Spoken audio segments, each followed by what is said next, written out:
hear me. Welcome to Women in Data Science for 2018 in New Zealand. Really just so excited to see so many people here tonight, and also to meet so many people that I've met online through, all these discussion forums, and just to see so many young people here as well who are really excited about learning about the field of data science. And before we get going, we're actually going to start with a little video, which is actually a little bit of a message from all the WiDS ambassadors from around the world. So I'm Katarina, Kolich, and I'm the New Zealand WiDS ambassador, and there are actually about 100 of us around the world. So let's get started with a message from a few. Hello and welcome to WiDS, the Women in Data Science Conference. We're just so happy to have you here, both at Stanford and anywhere in the world at satellite events or through the live stream. We hope you really enjoy the speakers that we will present to you at WiDS here at Stanford, but also the local speakers at your events. Enjoy. Welcome to Stanford. This is an extraordinary group of people assembled here, and I wish you a successful conference. Hi, I'm a WiDS ambassador because I believe strongly that supporting women in data science leads to better data science practices. I became a WiDS ambassador because I wanted to create a community which supports the challenges and motivation of Nigerian women data scientists. As we know, data science is transforming the world now, and I want Nigerian women data scientists to be part of that transformation. I am Carmen Martinez. I'm the WiDS ambassador for Madrid, and I'm hosting the event for the second year because I think we must empower the next generation in the disciplines that will shape the future. This last year has been very active for women worldwide, and we have made a lot of noise. But now the key point is that we also make a lot of progress. I believe the women still must have a voice. Hi, I'm Miss Ogura, a software engineer at Accuracy in London. We're so excited for London to hold its first ever WiDS conference this year. I became a WiDS ambassador after changing careers from cancer biology, and I was shocked how few women there were in my field. So I want to promote and engage more women and non-binary people in data science. I'm the WiDS ambassador for Toronto. I became an ambassador to expose women to the different applications of data science across different industries. I am a Women in Data Science ambassador because I like seeing more women playing an active role in the development of the field and finding creative solutions to worldwide problems through science and technology. This is Julian from Mumbai. I became a WiDS ambassador to create a strong community of technical women in Mumbai, one where women can learn and inspire one another. Thank you, WiDS, for giving me this opportunity. My name is Nikki Mulder. I'm professor and head of the Computational Biology Division at the University of Cape Town. I also lead Estuary Bionet, which is a Pan-African bioinformatics network, and we will be hosting a WiDS conference site. So this will be a set of sites across Africa, and we aim to build capacity for genomics research in Africa, which is why I'm a WiDS ambassador. I'm very interested in developing data science skills in women. Hello, I'm Kat Kolich, Stanford Women in Data Science Ambassador for 2018 in New Zealand. I'm delighted to be bringing this event to New Zealand along with so many WiDS ambassadors around the world so that we can inspire more young girls and women to take up careers in data science and data engineering. Hi, I'm Wafa Wahida from Qatar. I am a Women in Data Science ambassador because I believe in collaborative learning and contributing to the community. And through the event, I hope to share ideas and build a community for data science here in Qatar. I'm Mami Peralta from La Nación Data in Buenos Aires, Argentina. I want to be a WiDS ambassador because I believe we need more women in strategic positions to apply technology for good and for social change. WPI is proud to offer a truly interdisciplinary data science program with a very diverse group of students. One motivation for becoming WiDS ambassadors is to provide a platform to celebrate this diversity that we have. It's our goal to inspire collaboration by bringing local women together and to elevate the impact of the work of all of the participants at our Women in Data Science event. We are the WiDS ambassadors in Berlin. I'm Eleanor from Data Economy / Data Natives. And I'm Anya, and I'm working for SAP in Berlin, and we are here to empower the women in data science.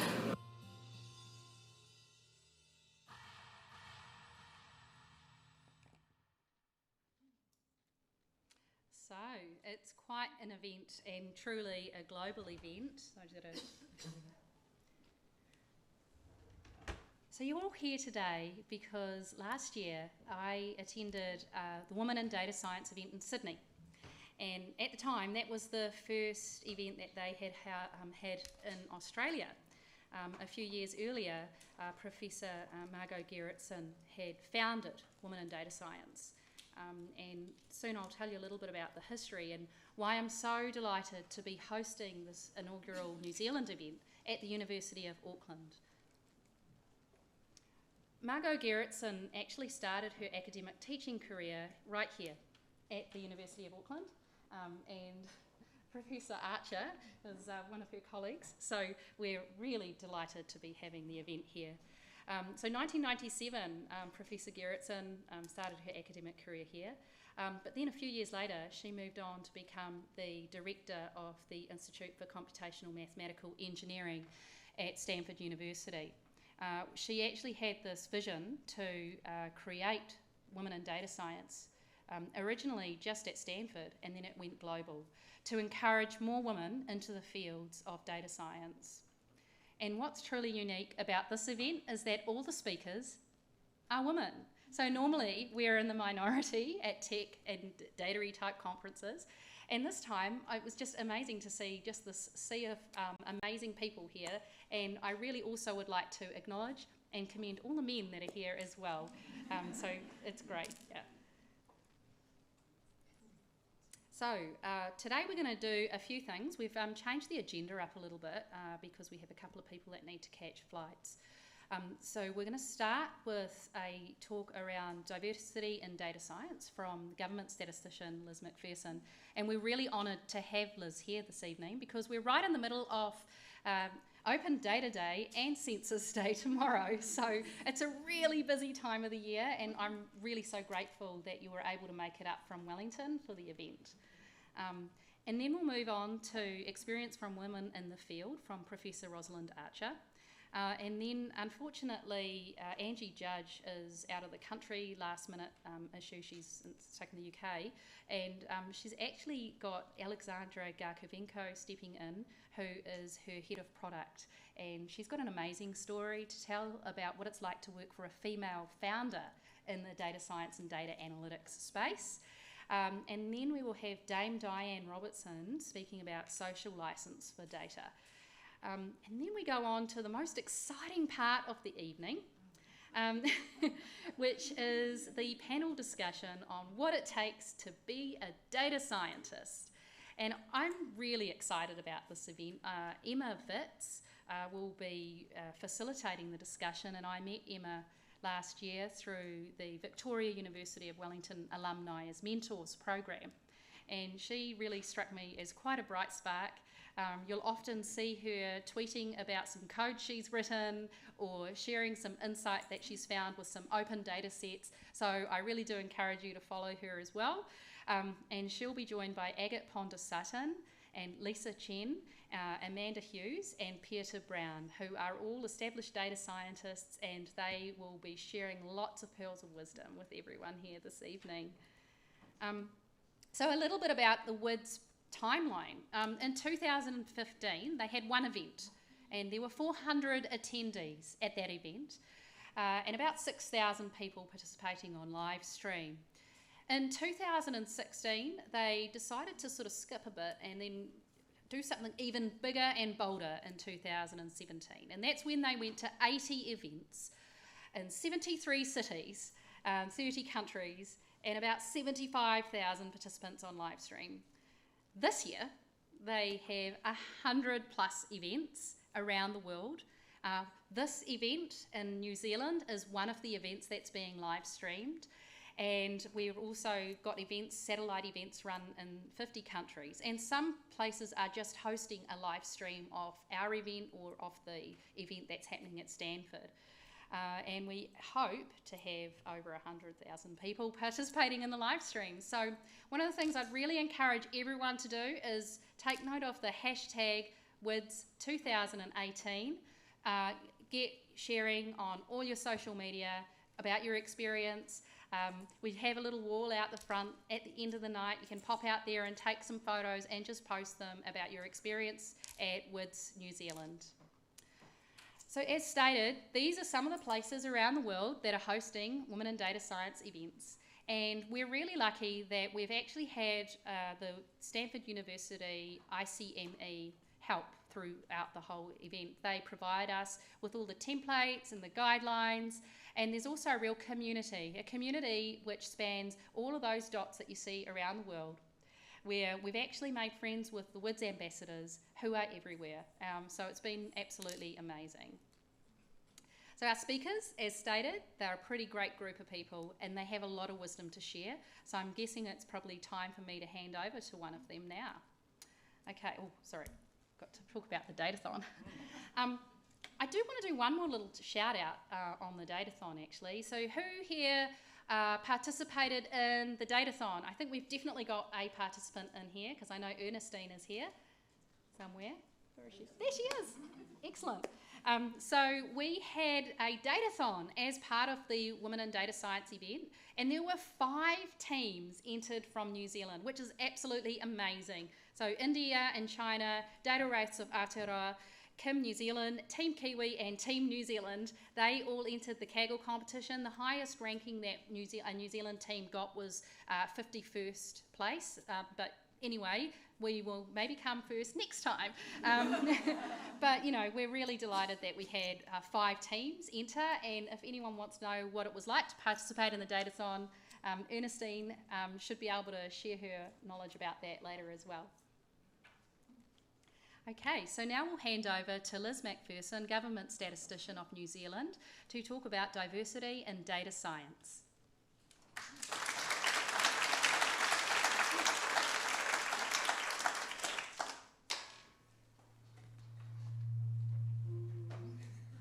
Okay, that was a little ominous.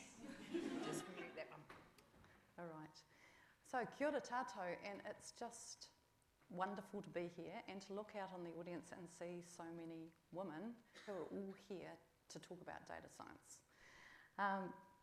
Diversity, which is what I'm going to be talking about, I believe is critical in any walk of life, but I think it's particularly important in data science. I'm starting with a quote from Albert Einstein, which I think is really pertinent in this area, which is that we can't solve our problems with the same thinking that we used when we created them. So when we want to solve our problems, we actually have to have diverse thinking. We have to have diversity, and that's where we'll get the innovation. So I'm going to just start off by talking a little bit about myself, a little bit about me, then a bit about why I'm so passionate about diversity in this area, and then a little bit about how I think we can focus on changing things up a bit in the sector, because as you know, the statistics show us that if we just take ICT, for example, we have a 20-80 split. So 20% women, 80% men. Says that we've got to do something in this space. So I am Liz McPherson. I am the first woman government statistician. And I am absolutely determined not to just be a statistic. I'm determined I'm going to leave a legacy behind me, and I do know that I am a statistic because the other day my daughter, who's actually now in second year law, when she was sitting her scholarship exam in history, she came back and she said, Mum, you were in my history exam. So I'm not quite sure how that made me feel, but anyway, I was thinking about me and numbers. And one of the things I was reflecting on in the context of diversity in data science is that I lost my love of numbers at primary school. It was a role modelling issue. And I'm very pleased to say that I got it back again when I studied statistics as part of my geography degree here at this university. Because I realised just how important numbers, data, statistics were for us to be able to solve real-world problems and to truly understand them, and to be able to put the power of knowledge in the hands of the people who can make a difference. So I then went on to work for government, and in working for government I became even more passionate about the importance of data and really helping decision makers make critical and important decisions. And when the opportunity came for me to move and to take up this role as government statistician, while as a woman I took a little bit of encouragement to take that next step, as we often do, I was absolutely delighted to be in an organisation which is at the heart of making data available and information and the stories about who we are as New Zealand available to New Zealand and to decision makers. And to paraphrase the UN and their work on big data and a publication that they put out on about a world that counts, what they said was that data is the lifeblood of decision making. And if we don't put that data in the hands of the people who are making decisions at all levels of society, we will not be able to make critical decisions. Okay, so that's why data matters, but why does diversity matter? Why does diversity in data science matter so much? Well, the heart of what we do in data science, we do when we're working with statistics, with computer science, with the intersection of those in the new discipline that we call data science, is about identifying and framing up and helping resolve key questions about why we humans do the things we do. It's about using math, it's about using theory, it's about using methods, it's about using new tools that are available to us, machine learning and other things to solve problems. But ultimately, and this is a wonderful quote that I got from Emily Glasberg-Sands, empirical and computational skills are a tool that we have, right? It's a tool we have as data scientists, and they're in our toolbox. They're necessary to be good, but not sufficient to be great. Because at the heart of this new discipline that we're calling data science is creativity. Creativity, the use of analytical creativity to solve problems. And all of the literature, wherever you look, tells us that diversity and diverse teams are more creative. You look at all the literature around more profitable businesses, for example, and again, you're looking at creativity comes from diversity. But also our own diversity can help facilitate us to understand issues, to have more empathy for our users, and to actually challenge developing norms. So you'll hear later from Diane around social licence issues. And I'm going to miss out on the panel because I have to fly back to Wellington, but I know that they'll be wonderful. But when I look at the data science community and the tech, my tech colleagues who are challenging and calling out the way that we're doing things, and who are talking about things like algorithmic transparency, the importance of understanding bias in data sets, and all of these sorts of things, they tend to come from diverse backgrounds. So I want to see more of that diversity in the data science community, and if we don't have it, then I believe that it will be our loss. We know from research as well that women, when they're making decisions, tend to have a more balanced approach to risk. So it's something that I do think we really need in this developing field, which has so much it can bring to us in terms of our economic, our social, our environmental well-being, globally and right here in New Zealand. So how do we improve the diversity within the sector, which we're loosely calling data science tonight? Well, I'm thinking about this from three perspectives. We need to focus on growing talent as early as we possibly can. We need to attract people into the sector, and we need to keep them there. Right.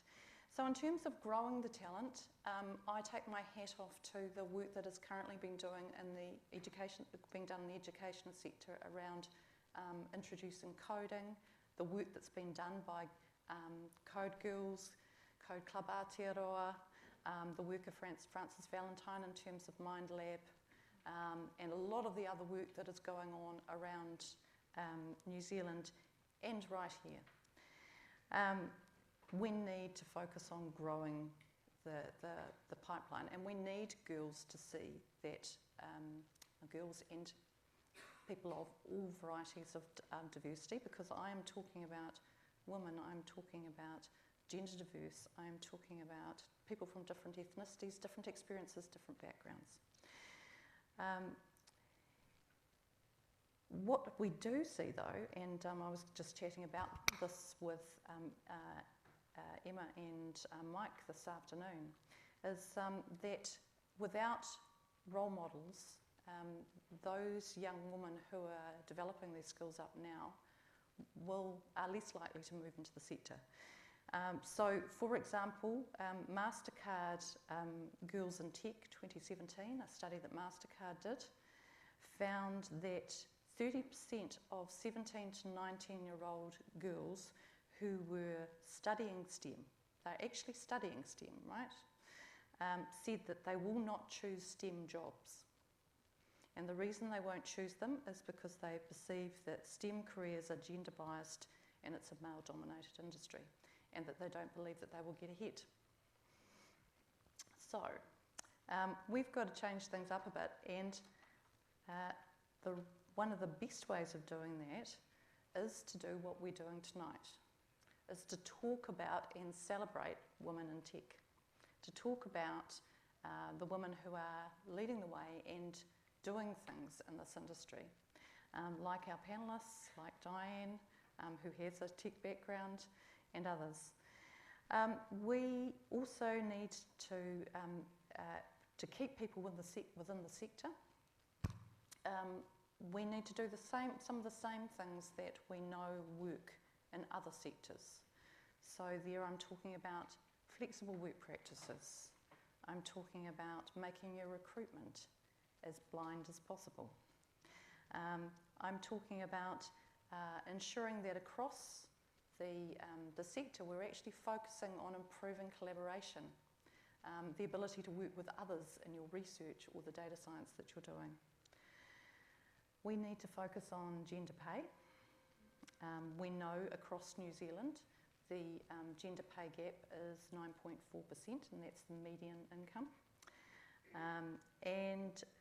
We need to, and there are a variety of things we need to look at there in terms of really focusing our attention on what is causing that gap. Some of the things are the things I've just referred to. And what gives me a lot of confidence is that I believe that we can turn those very same skills that we are celebrating in this room tonight on ourselves and our sector, and understand how we can actually make a difference. So, I wanted to finish up on that note and say to you, in terms of really getting more women into the sector, you need to think about yourself as being a role model. The very fact that you're here tonight, I'm assuming, means that you are in the sector or looking towards being in the sector, and what you say, what you do, the contribution that you make is going to mean a huge amount in terms of bringing that pipeline through. So I just wanted to finish again with that quote from Albert Einstein. We can't solve our problems with the same thinking that we used when we created them. And that's why we need you, and we need other women to participate in this sector. Thank you. Yeah.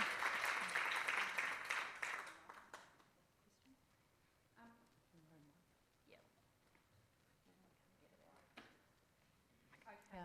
So we've got time for 2 questions from the audience, if there are any questions for Liz.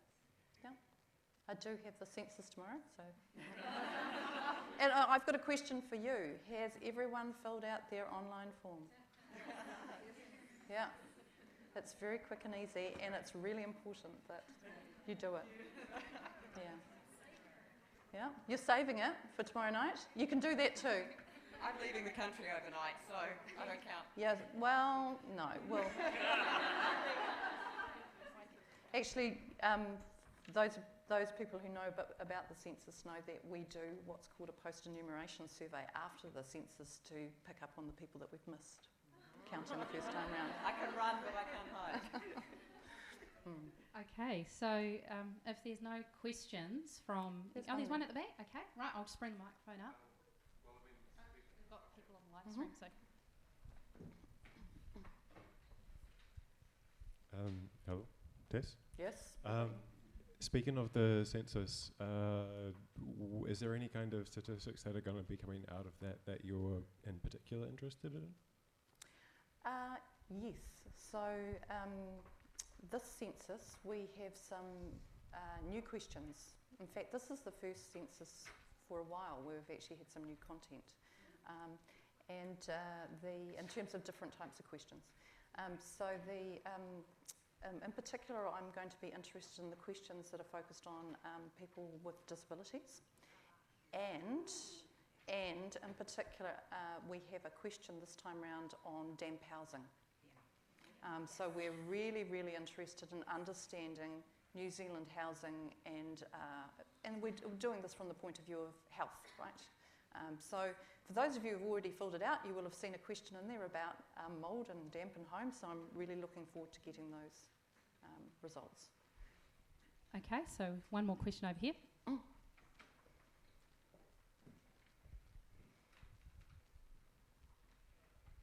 Hi Liz, I worked at Stats like 7 years ago when online census was like a total dream, so it's really cool to see it come to reality. Aside from that, what's the next big thing for Stats around innovation, how you're going to collect data from our population? So you're right. In fact, we've had online, you've been able to complete your census online the last 3 censuses. It's just this is the first time that we've gone digital by default, so first up. Last time we said, here's your paper, and if you'd like to do it online, you can do it online. And that last time we got a 34% online rate because the default was paper, not online. So this time we're going for a 70% online take-up, which I'm really keen to get for a whole range of reasons, but also because I'm deeply competitive, and our Canadian colleagues currently hold the world record for online completion of 68%. So at the moment we're going very well. So we've got last I heard about 1.3 million online, which is brilliant. But in terms of your question, our aim ultimately is to have to bother the people of New Zealand as little as possible in terms of our collecting data. We want to use more administrative data and then use surveys only when we need to. A lot more digital sourcing and get to the point where we've got a lot more real-time information coming back to you for you to use.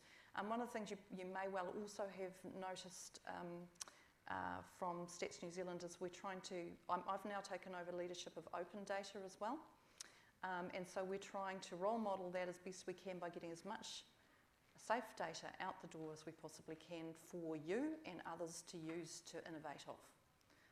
Yeah?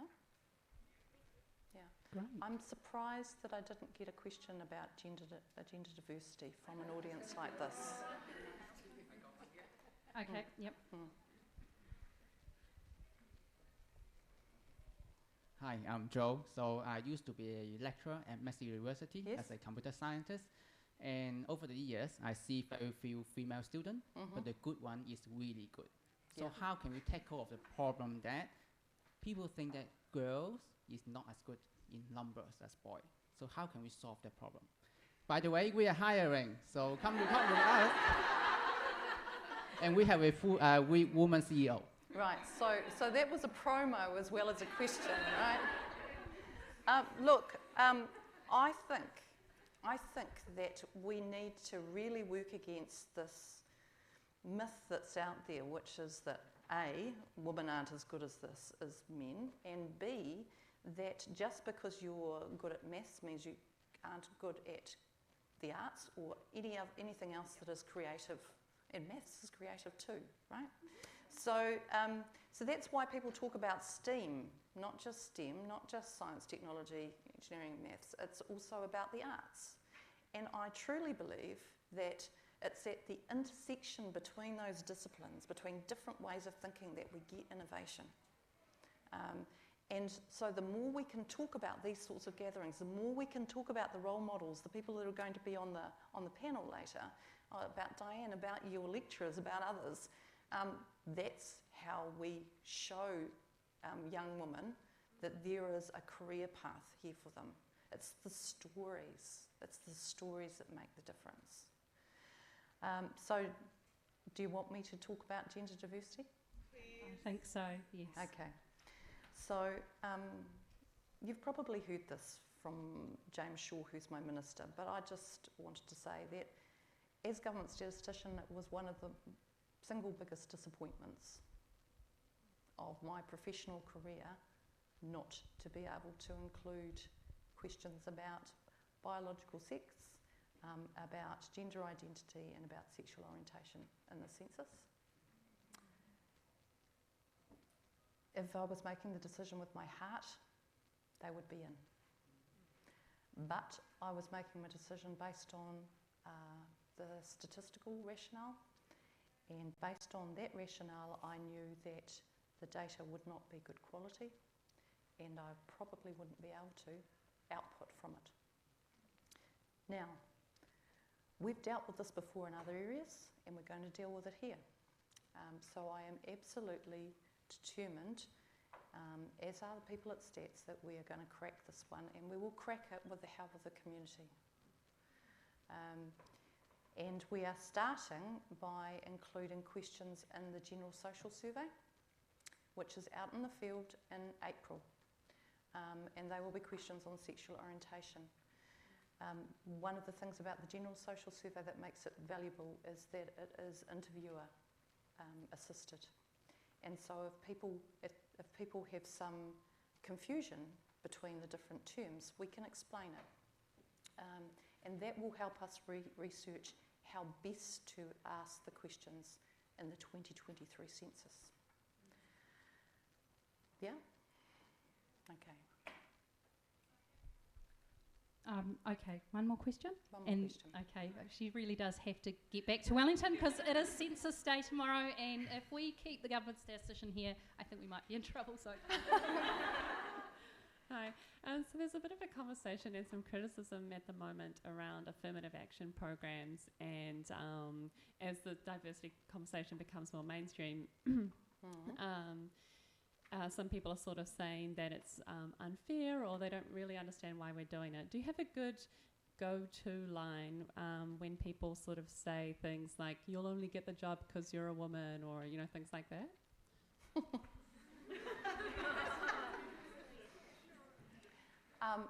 Well, once we've achieved balance, then we will no longer need affirmative action programs. It's true for anything. It's not just true about the representation of women or people from particular ethnicities or different backgrounds. It is about, ultimately, I think, the coming back to the reason why we want diversity. So we want diversity because ultimately it leads to better outcomes for all of us, for New Zealand and globally. So because we will get that real difference of thinking. So from my perspective, that's the best answer, is that, you know, those sorts of programs are in place because we need the diversity for the reason I gave you. And once we've got that balance, we won't need them anymore. Well, thank you so very much. We've got a small token of appreciation here. I hope that you'll be able to enjoy that after the census is all done and dusted. And yeah, we really appreciate you coming up to Auckland for the day, and good luck for tomorrow. Oh, thank you. Yeah, thank you.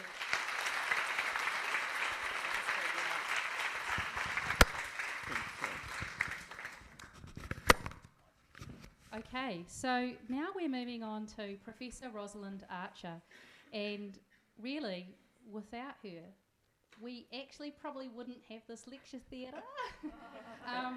We wouldn't have had access to the amazing people that are helping with the live stream, and all of the event planning people that have helped out here at the University of Auckland School of Engineering. And so without further ado, I'll hand over to Rosalind. Thank you, Kat. Nā mai ki te kura mātai puhanga, ko taranaki toku maunga, ko te hunui toku awa, ko Rosalind Archer toku ingoa. So, why did I just introduce myself in Māori? Firstly, and most importantly, it's to acknowledge the place that Māori have in New Zealand society. And the clip I have from the front page of the faculty's website is about technology and its impact on society. And I think all of us here, regardless what our professional discipline really is, want to make some kind of impact in the world and in society. The other reason that I chose to start with that very simple Māori papiha is it speaks to the fact that I grew up in the shadows of Mount Taranaki, geographically, that I grew up on the shores of the Tihanui River. And that kind of places me geographically in a place. And I'm obviously a little bit too loud. I'm used to speaking in here a lot and I'm normally quite loud. So the Māori pepeha gives me the sense of association with a place. And I'll give you a little bit of insight into my professional work because my professional work is really computational geoscience. I think about the Earth in terms of data. Because when I was first sort of invited to connect with the conference, I sort of thought, data science? I'm not really a data scientist. But when you think about the work that goes on in the energy industry, so I work in the energy industry mainly these days in geothermal, but I do have quite a significant connection to petroleum as well, those industries are tremendous users of data. And the data journey that they are on is one that reflects the kinds of things that happen in many other fields. That for us, data science is about data integration. So there are little snapshots there of different data sources from geochemistry, geophysics, geology, people who work in geothermal plants. That's steam coming out the top, not smoke. It's perfectly legit. And those people work to link all those different data sources together and gain some kind of combined shared view of the subsurface that we can then optimize our delivery of that resource back to society. So I think that echoes in a number of professional realms. So for those of you that really want to know a little bit more about what I do, and one rule, by the way, if you speak to me, please don't call me Professor Archer. Rosalind, please. But when I'm doing my professor thing, I'm a bit obsessed with spatial data. I want to recreate these images of what the underground is like. But drilling wells into the underground is not quick, easy, or cheap. So the kinds of data and decisions we're working with, a petroleum exploration well may cost you $120 million US. That is a big call to say, in this map of an area 5 kilometres by 5 kilometres, I want to pick that spot right there, and I want someone to commit to a check with a lots of zeros. So some of the sort of data science that goes into that is thinking about spatial data. So you see images on there, I actually see probability. There's an underlying probability sort of tree structure that connects up those images into that defined pattern. And one quick story about one of those images. The middle one is to do with some geology at a relatively small scale, kind of centimetres to metres. The far right one is to do with landform type scales, rivers spilling out into ocean beds. The one on the left is the result of me being late for a student's talk.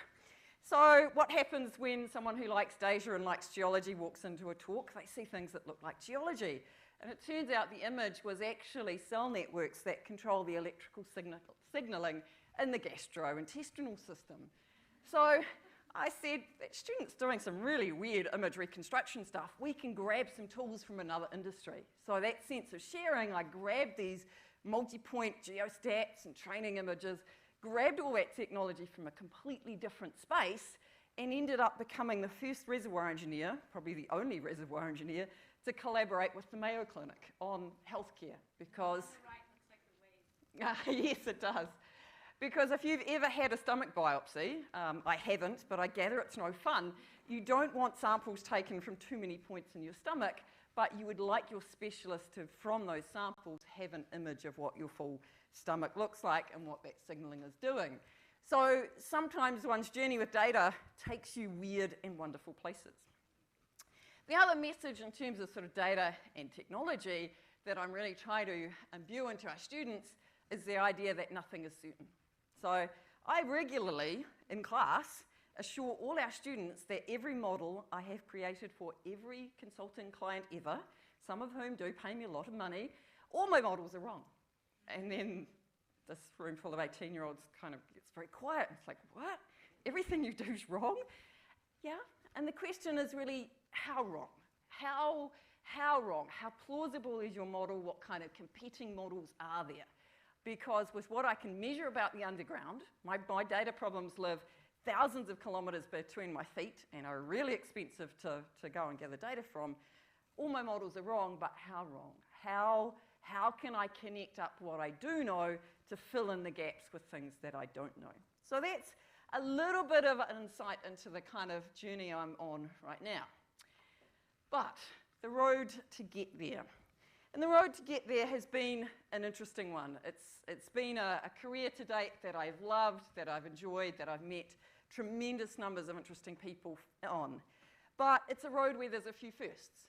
And I would love it if nobody in the room had to say, I'm the first woman too. That would just be a wonderful world. So my journey, I was in kind of a record-breaking class. I learned engineering right here in this room. And way back then, somewhat just after dinosaurs roamed the earth, but not that long, we smashed records. We had a class with 25% female just in my little degree, in the engineering science degree. Engineering science then only had about 25 students, so 25% of 25, we're not really talking huge numbers. For those of you who know our department, it's grown. I've just taken a massive first year class of 70 students because New Zealand industry wants those skills. We've got people out there supporting Liz's team to make sure census forms get collected and come back and do all sorts of things. So I wandered away from here, we think about the 5th student to get a petroleum engineering degree as a PhD from Stanford, wandered off to Texas A&M, had one female colleague. So yeah, that sense that pipeline is narrowing. So 25% coming in, shrinking. So what's up with that? I found my way home. So I taught in Texas for a while, but found my way home. It was not a place. I love Texas, I love its people, but I didn't want to live there. Short story. So I found my way home, and I was the second woman to become an engineering professor at the University of Auckland. And then the firsts start kicking in. So the pipeline gets really narrow, that I've become the first and only woman to be a department head in Faculty of Engineering. So that means they've left me in charge of one of its 5 departments. And I'm also the first and only woman to have a board role as a director of New Zealand Oil and Gas. And leadership and governance is a dimension that I would encourage you all to explore. It's a dimension where we need diversity at board tables, whether they're corporate board tables or other sectors. And it's a sector where women really have to put themselves forward. I was lucky I got shoulder tapped to do it. It wasn't something I saw coming, but keep an eye on that space. It is somewhere a lot of you could one day contribute. So, what are we doing about that shrinking pipeline? Well, my dean, Nick Smith, likes things that are big and brave, and he's challenged us, supported by Amy Fleming up the back there, to get our first year enrolment to 33% by 2020. So where are we? Right now we're at about 27.5%. But that photo is actually quite special. That photo is probably the room next door, lecture theatre a little bigger than this, where every single seat has a brand new woman student in there. It was the first time we hit 250 new women a year or two ago. I think we got about 275 this year. So we are on the up and up. So just because I like data, just like all of you, I had to go and dig around the data and say, Nick, can we really do this? So the line to watch there is a percent female. So blue bars for boys, red bars for girls. Yeah, stereotypes. But our percentage of females is tracking up as we grow our faculty. But the key to doing that is that we have to grow the numbers of women coming in faster than we grow the number of males. It's not about shutting men out. There's more places for guys. We just need to expand that pipeline in terms of thinking about where they're coming from. So we're looking at how we communicate the creativity and the excitement this career has. So we will be going out into schools. We've got a new initiative. We will be partnering with an organisation called Girl Boss, who you may have heard of. Girl Boss is a venture founded by someone who's 18, Alexia. And Alexia is just amazing. She's a force of nature. If you look up Alexia and Girl Boss, you will see amazing stories of someone who is young wanting to take on the tech sector and really change the landscape for who is coming in the front door. By going out and speaking to people her age. Because if you are over 30, which a few of you might be, you're approximately dead in relation to an 18-year-old. So we really need to... I'm well over 30, I can get away with that. But if we're going to talk to 18-year-olds, we need youth on our side. So we're bringing in some talent there. The other part of the pipeline issue is if we're bringing in more women to study with us, or to study with faculties and departments like us, I care what happens to them. I want there to be a career out there that gets them to where they want to be, no matter how straight, windy that path may be. So in the same year that we've launched our goal, Engineering New Zealand have announced a diversity campaign to increase female profession by 20% by the year 2021. So right now, only 13% of registered members of Engineering New Zealand are female. They've teamed up with the Institute of Architects, and they have some brave stuff. So this debuts in Auckland. The public launch is April 13, but they are going to be challenging organisations to sign on to this campaign and have some really brave conversations around media and also around HR, around things like the gender pay gap to enable that. But why wait for organisations to do it? So the other sort of little case study I want to show is the power of grassroots. So I work in the geothermal industry, and one of my favourite organisations in the geothermal industry is called WING, Women in Geothermal. It's a grassroots global initiative, essentially went global from day one, and it's chaired from New Zealand, chaired by a wonderful friend of mine from the Central North Island. And she's not silly. She's or was till recently, a business development manager. And she knew if she wanted to get around the world and talk to different organisations to really figure out who's doing what, go talk to the women. So she wanted to connect the women up. WING is on track to be the largest organisation in the world professionally for the sector, regardless of gender. There's all sorts of little industry organisations around, they're fragmented. The women have just said, we'll get our act together, we'll form one team and do it globally. The challenge we have with WING is that we want 50% male membership.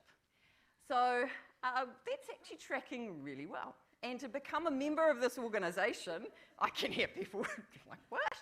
To become a member of this organisation, you basically sign up to a charter that says that you will call things out that are uncool.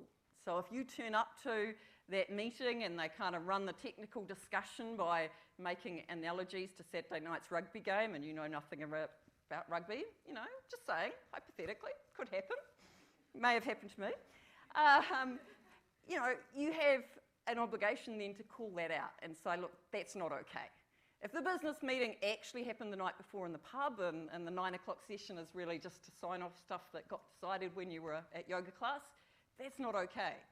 So we have some fantastic male champions in this organisation who are active on social media in our Facebook forum, and they've posted stuff like, wow, I went to a meeting the other day and I was the only guy. The geophysicist was a girl, the geochemist was female, everyone was female, and it felt really odd.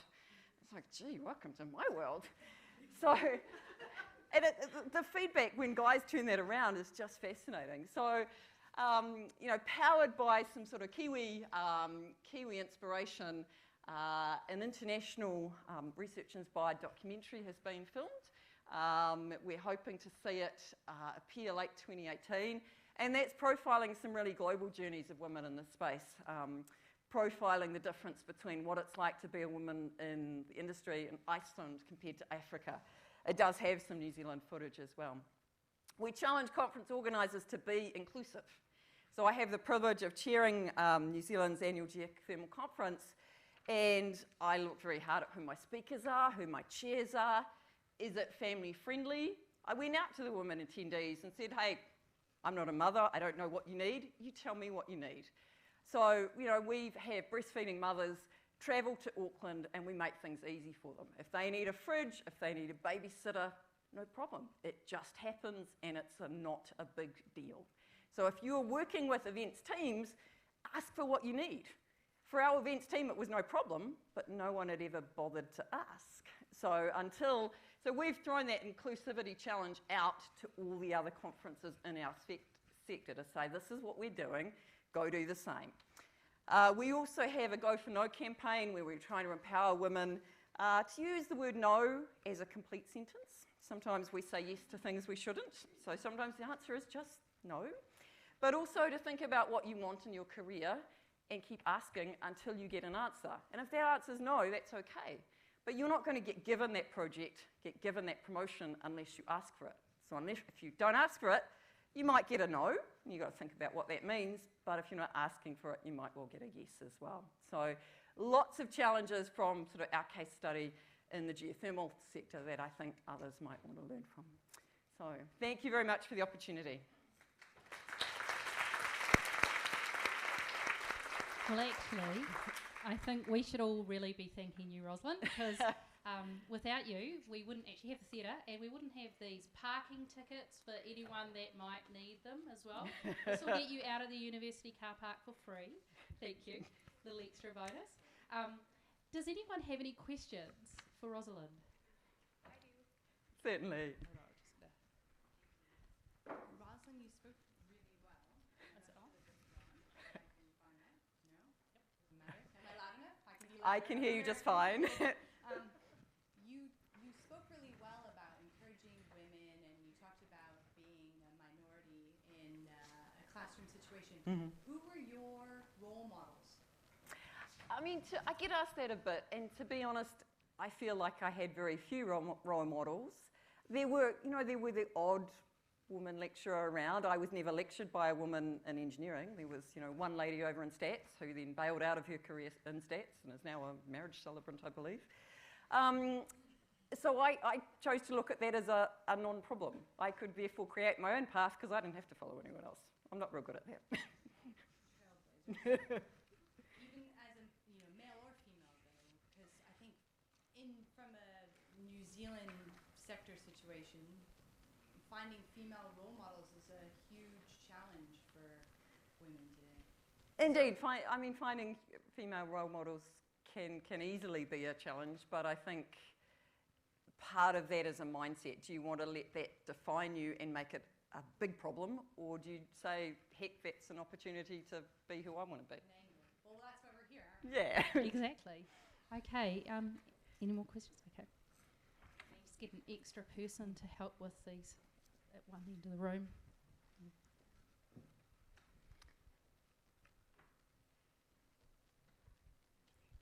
Hi, Rosalind. Hi. you do fabulous work. I know there are other women in the engineering school who do fabulous work. Some of the universities overseas are hiring professorial positions, which they're hiring for women, and that's who they're hiring. Do you think the engineering school will do that? I don't think we will go quite as far as targeted hires like that in our employment climate. I think there's a number of HR factors at play that mean we're just not quite ready to do that. But we do have fairly challenging conversations about how we're recruiting, because a lot of recruiting is done by shoulder tapping, and we inevitably reach out and shoulder tap people who look like us. So if you've got men at the top of the game, they go out and say, oh, white guy over there, yeah, apply for this job. So we are maintaining a register of our promising young alumni, making sure we know where they are and being proactive about, saying, step up, put your name in to apply, and tackling it that way. There's a question at the back there.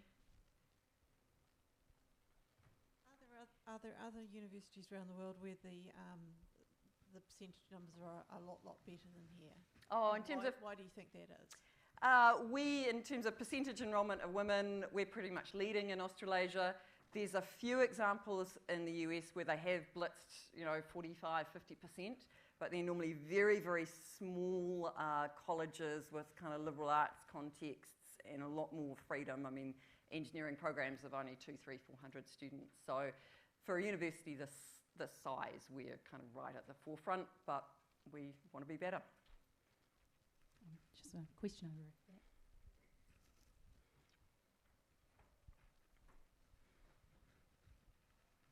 I'm actually a first year engineering student, and I was wondering what I can be doing as a young person to help women like my age.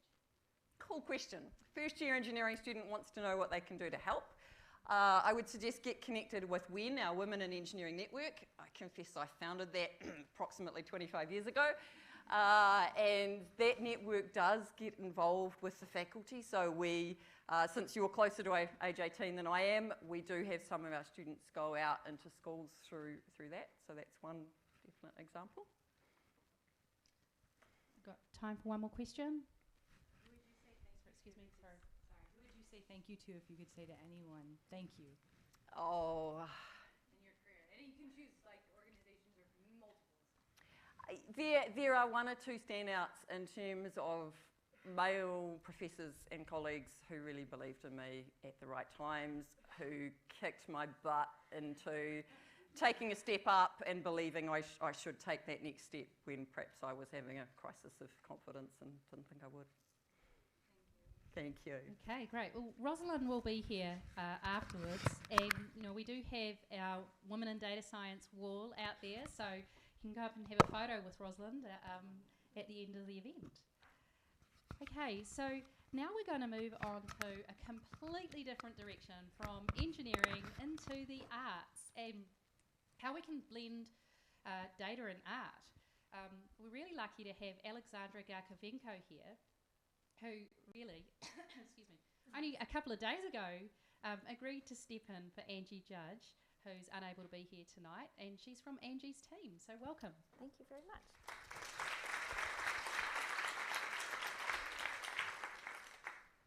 Cool. So good evening, everyone.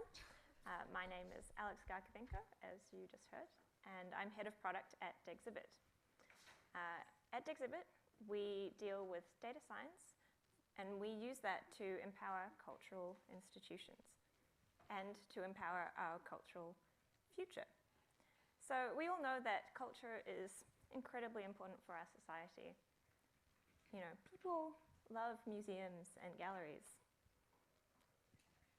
I'm hoping that at a data science conference, people are, their spidey senses are kind of tingling, and you're all asking, where is the evidence for that? Where is the data for that? And the data for that is in the hands of the museum staff, literally. So even now, if you go into a museum or a gallery or a cultural center, you will see people holding these clicker counters and manually clicking people into the venue. And these are some of the venue's actually most important figures. So they're tracking and reporting in a very manual and laborious way. And just to set the context, these institutions are actually under a lot of pressure from all different sides. The Trump administration has cut funding for museums by about $500 million recently. Tax changes mean that the lifeblood, the donations that a lot of these museums and cultural institutions thrive on are actually being threatened. Not only that, but visitor attention. It's flippant. Things like Netflix, things like Instagram, things like screens, they're actually vying for visitor attention as well. People are less likely to go out and visit these places. So this is actually an adapt or die situation. And in our case, it's WiDS to the rescue. It is literally women in data science that are protecting our cultural future. So I can actually say that quite proudly. Our company is over 50% female, which includes our CEO, Angie, who is unfortunately not here today. And most of our data science team is actually women as well. So at Digxibit, we're not only automating visitation counts. That would just be too simple. We're going much further than that. So we can actually see what kind of ticket support. We can use mobile phones, all of those things I'm seeing around, to track people and to understand what galleries are being visited. We can understand the trails that they took to get there. We know what's being bought in the shop. We know what things are being eaten in the cafe and how long this whole experience actually took. With all of this, we can then analyze, report, and predict both the visitor experience and the venue performance, which means that we can get more people like you visiting these cultural institutions. We can get people like you spending a bit more money and returning. Digxibit is using artificial intelligence to take these clicker counters and throw them into the future. So our patent vending forecasts, they're leveraging machine learning to predict the number of visitors that are coming to a venue. We do this by collecting all sorts of things. So we spread our net wide. We can either look at season, we can look at month, we can look at day of the week. Maybe it's school term, maybe it's a public holiday.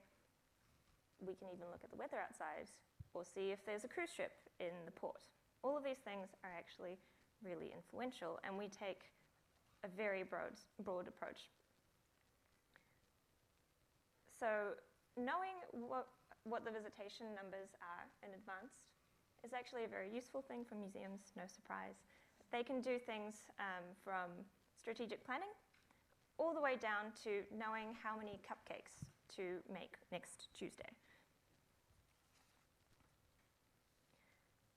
Some of our museums are actually very lucky. They have too many people coming. So what that means is that visitors that want to go to these places, they actually have to book in advance. However, this poses a problem to museums because they can't maximize capacity. They don't know if you'll actually show up with that ticket. So it's a similar problem to what's faced in the airline industry, same thing with hotels. So for the lucky museums that have this problem, Digxibit can help. We can predict the expected attrition, so we can predict no-shows, people who won't come up. And that means that these museums are actually able to open their doors to the people who would otherwise miss out, and to show the incredible exhibits to those people as well. However, the biggest problem faced by these places is actually planning exhibitions. It's a very tricky and complex problem. Now, I'm going to be very honest. This is my baby project, my pet. So I'm a little bit biased, not gonna lie.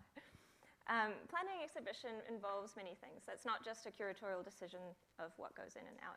So when you're planning an exhibition, you're looking at things like when to schedule it, ticket price, how much should I spend on marketing, where do I put it in the gallery, and then actually looking at possibly what the visitor numbers would be, how they would peak and wane throughout the period of the exhibition. Up until now, predicting exhibition performance has been a curatorial guesswork game. And if the guess is wrong, that could cost one of these venues millions of dollars. So with Dexhibit, we're now able to understand more about how the exhibition will track and avoid a little bit of this guesswork. Now, these models are just the tip of the iceberg. There are others that we're implementing, and they all address really equally difficult and meaty problems that are business problems for the attractions market. This data science work is actually part of what makes Dexhibit valuable to 500,000 venues worldwide, and that equates to about $100 million in potential for us.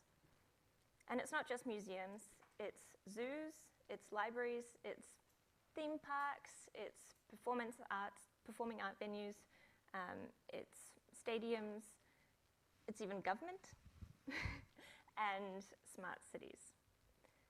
We've built a company that covers about 20 million people across North America, Europe, and Asia-Pacific region. And we're incredibly fortunate because our industry is full of incredible people that are passionate about what they do. So these are people that are fighting for human rights. They're people that remember war heroes. And they're people that celebrate African American lives. I had a haircut. So my job as the head of product for Dexhibit is to align what we do with these amazing goals of our institutions that we work with. So we're helping them do what they do best, but better. And so what that means for data science, that means that we have a deep understanding to try to understand the complexity of the problems and the situations that they're in. Sorry. So, and that actually means that we need to ask a lot of questions. I think that's the most important thing in the data science research that we're doing. Lots and lots of questions. And then distilling that down to the right questions. And as fortunately was mentioned before, diversity is incredibly important in this. So a diverse set of brains, when you put them all to the same problem, you get an equally diverse set of answers put to the table. So as a woman, obviously it's very clear to me that we need to cultivate this, actively cultivate this diversity, not only for providing opportunities for individuals, of course, but also for the health of the research itself and the health of the company. So back to some of what we do. In this industry, to manage visitor experience and venue performance, you got to wrap your head around a lot of big data. So the first thing you need is you need more information about your visitor. So where they came from, what they're doing, what they're engaging with. Secondly, you need more information about the venue. So again, going back to exhibitions, when, what exhibitions, where, and maybe some real-time data, for instance, capacity management, queue wait times, crowd control, things like that.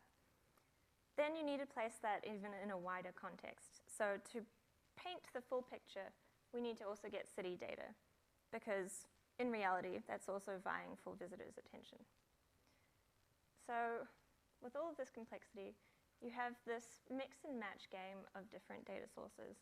And the tricky part is then dealing with a constantly changing set, architecture, and cleanliness of this data.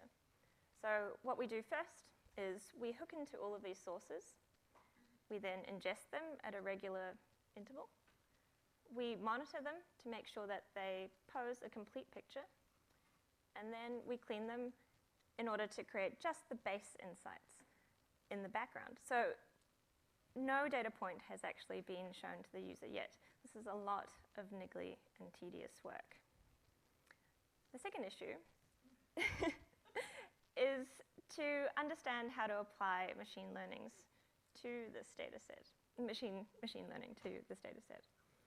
And so we've gone ahead and taken inspiration from Uber, actually, who have developed an idea called machine learning as a service.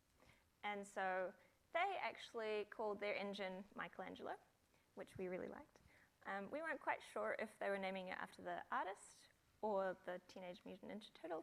So we put $1 both ways and named ours Leonardo as a hats off. So in case you're wondering more about this, there's more online. We encourage you to read the article that we posted about it that tells you more about the infrastructure and the architecture that we built on AWS. The last part of this puzzle is finding out how to scale industry research and how to come up with new forecasting models and insights algorithms that we can lay on top of that. And we're very fortunate to also owe a lot to this university. Thank you, Auckland University. And we've formed a really amazing partnership, specifically with the Masters of Data Science program. So we've actually had quite a number of master's students come through with us and do their master's thesis in tandem with us. So what that usually looks like is we'll take one of our customers and we'll sit down together and tackle their biggest problem with data science. So if there are any master's students in this audience today, come see me afterwards. We're very keen to chat more. And so with that, I've told you a little bit about Dixibit, about what we do, why we do it, and how we do it. And we're on a mission to empower our cultural future, to create more moments like these, and to inspire future generations to keep curious and to keep, outside of their screens sometimes. So if you like data science, and if you feel like it is meaningful to apply it to changing the world a little bit, and especially if you like dinosaurs, come join us. Thank you.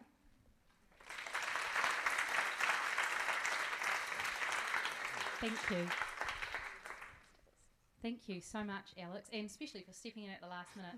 I think there is a question that's been on my mind that I asked you when we first had a conversation about you stepping in for Angie, and I still would like to get it out there for the wider audience because I actually loved your answer. It was, what's it like to work for a female founder in a data science field, and what inspired you to actually join Dixibit? So I hope I remember the answer that I gave you. No, but it was definitely inspiring, and I can't pretend like it didn't influence my decision. I feel like, for instance, like your question, we're all searching for role models, and I saw Angie doing what she does very, very well and very powerfully, and I saw that I could learn a lot about that from her. So it was an important part in the decision for sure. Great, thank you. I'm guessing there are a few more questions from the floor. So we have a helper with the microphones this time. No more running around. I was just wondering, how exactly do you guys collect the data from the visitors? Do you guys analyze the security footage and do some machine learning on that? So we're not currently dealing with image recognition, currently. But we take multiple data sources. So currently museums are actually collecting more than just click accounts. You've got your Google Analytics. That's still a visitor, maybe a digital one. But often these are very disparate data sources that are siloed, as we like to call them. There's little communication often between the departments. So we sit on top of that and we encourage them to collect more. So in answer to your question, we do track mobile phones. So using MAC addresses, you're able to, even if you don't connect to the Wi-Fi, as you enter the building, we're often able to track you. So we get very rich information from that. There was another question over here in the middle. Hi, I have a couple of questions. The first one is, you mentioned prediction. So how do you validate your prediction? How do you know if they've been great or not and your success rate? The second one is, Well, I suppose I'll let you answer the first one question. Sure.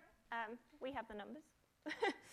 So we have the numbers to train the models, and then obviously we keep getting the numbers, and then we're able to understand the accuracy after they've come true.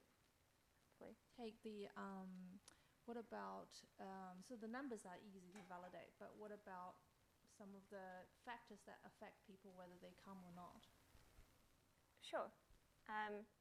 Because we use machine learning, we have the privilege of being able to use many factors and to test in that same process that we use to create the model, to test each factor separately.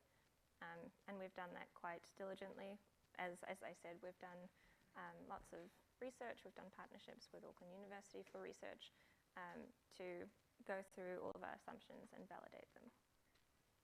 This kind of partially answered my second one, which was originally I was going to ask, how often do you understand the actual cause of some of the actions of the people, and you know whether that forms part of your analysis as well, or do you just aim to predict it?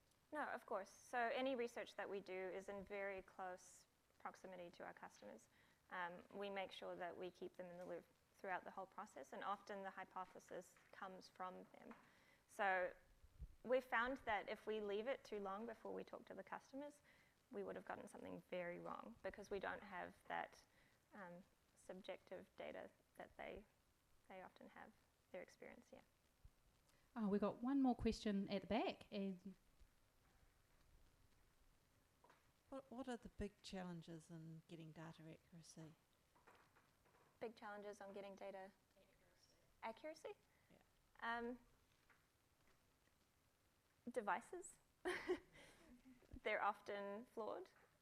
We rely on a lot of third-party vendors, making sure that they have well-built APIs that are maintained. There's, problems also at the level of the museum. Maybe they don't set up their server correctly, things like that. So every stage that this data flows through could potentially be a trap, which is why, as I mentioned, that's such a niggly job to get all of that working together and to orchestrate it into something meaningful. Well, thank you so much. So I think Alex will be here afterwards, so if anyone has any further questions. Ask the students. Great. Okay, so we're going to move on to our next keynote speaker, our Dame Diane Robertson, who is the chair for the Data Futures Partnership. And she's got a really interesting topic, which is often on people's mind, which is the social license for data. So, Diane, I'll hand over to you. Thank you. Real pleasure to be here tonight. I'm probably the oldest person in the room. For 18 seems like a very, very long time ago. And probably have come in a completely different way, and probably describe myself more as a social scientist rather than in other fields. Many, many years ago, I was running a social service agency because when I was at school, data was not an option. We were given 3 choices, possibly. If you were anything lower than the C stream, you were a typist. And if you were above that, you could be a teacher or a nurse. And very, very few young women of my generation went to university other than to become teachers and nurses. So to actually enter the data area has been quite a different route than probably a lot of you have taken. I became a teacher. Go figure. And was sent as a first-year teacher to a place called Waiouru, where statistically it was impossible not to get married. There were 13 single women and 3,000 single men. So that was one of my first statistics that I learned. I, like Liz, I think failed at maths and had a deep sort of, I didn't understand it. But then when I was at university and becoming a teacher, I did geography as well and discovered statistics. But I then moved from teaching into social services. And when I first got a computer, I became really enamored with it. So I'm sort of getting one of the first personal computers, and I remember it cost me $6,000, which was huge. And at the same time, I was running a social service agency, and the Department of Social Welfare at that time used to give us these dozens of forms that you had to put in, you had to fill in for them about what was happening with a client, how was it, 28 pages per client. And I used to look at my computer, and I would look at these forms, and I would think there must be a way. So I went to university extramurally and did the first programming course in New Zealand at Massey University. So that's how old I am. And it was in Pascal, which you probably don't even know about. You do? You've done that? Okay, so some people have done Pascal, right? And I have this passion for finding out what's going on with people and how we can make a difference. And so I guess all the data that I'm looking at is about how does it affect people's lives? How can I use it to do better? How can we pull data together to get better outcomes? And nowadays it's very voguish to call that social investment. And over the last couple of years there's been quite a move towards the social investment model using data for people. I moved on from, or I moved sort of around the blocks a little bit, and I was very, very lucky to meet a programmer from the States, and I spent 5 years writing databases for not-for-profit organisations and businesses. So I have a really good, fantastic still memory of how you blend paint colours. Anybody wants to know how you get that green? I can tell you, because I wrote the program. And so managed to be able to use my data knowledge and to put it with my social service environment. I became, a few firsts I guess I did. I became the first woman's city missioner. And it's interesting because I work in a I did work in a very female-dominated field. But the reality was all of the staff were women and all of the bosses have been men for many, many generations, and still within the church structure that pretty much sets the scene. So I became the first woman, non-clergy, very irreligious person to run the city mission in the world. And I think for 20 years they're still slightly regretting it. And within that I have combined my absolute love of data, writing databases, of bringing data together and thinking about how can I make people's lives better by knowing more about them. So I wrote all the databases for the City Mission and have had them running for 20 years. And we are the first and only organisation in New Zealand to have the data in the IDI that is not government data. So I think that's quite a move that we actually start to bring community data into official data to actually find out what we can add to the data. I have left the City Mission, and before I left I did a research project called Family 100, which was a different way of collecting data about families. It was using statistics, but also using diagrams to actually demonstrate how families work. And Bill English, in his speech when he left the other day, thank you, said that it was one of the most outstanding pieces of research that we have done. Unfortunately, we have done nothing with it. So research for itself is not actually the outcome for it. What I want to do is see that things change. In the social services sector, we are not very data inclined at all, and in many ways extremely resistant to actually using data to make different social outcomes. And I'll give you an example of that is we have dozens of organisations giving out food parcels. And every year they stand up, and I've been very good at it, I can tell you, stand up and say, I've had 12,000 people coming in, there's all these people who are hungry, we need to get more money to help them, we need to provide more things. And another organisation over here is saying, I've got 15,000, more poor than you. and I need more help. And somebody else is saying, oh, we gave out 257,000 food parcels last year. And all of us, including probably people in this room, we just add those numbers together. Yeah? They're probably the same people. Okay? They are certainly, when we look at the homeless services around, it is the same people who are going from service to service to service. And we could do so much better if we actually collected and collated data and said, we've got a certain amount of money, but we could actually service clients much better if we all actually shared that information and data together. So I still have a huge passion for doing that.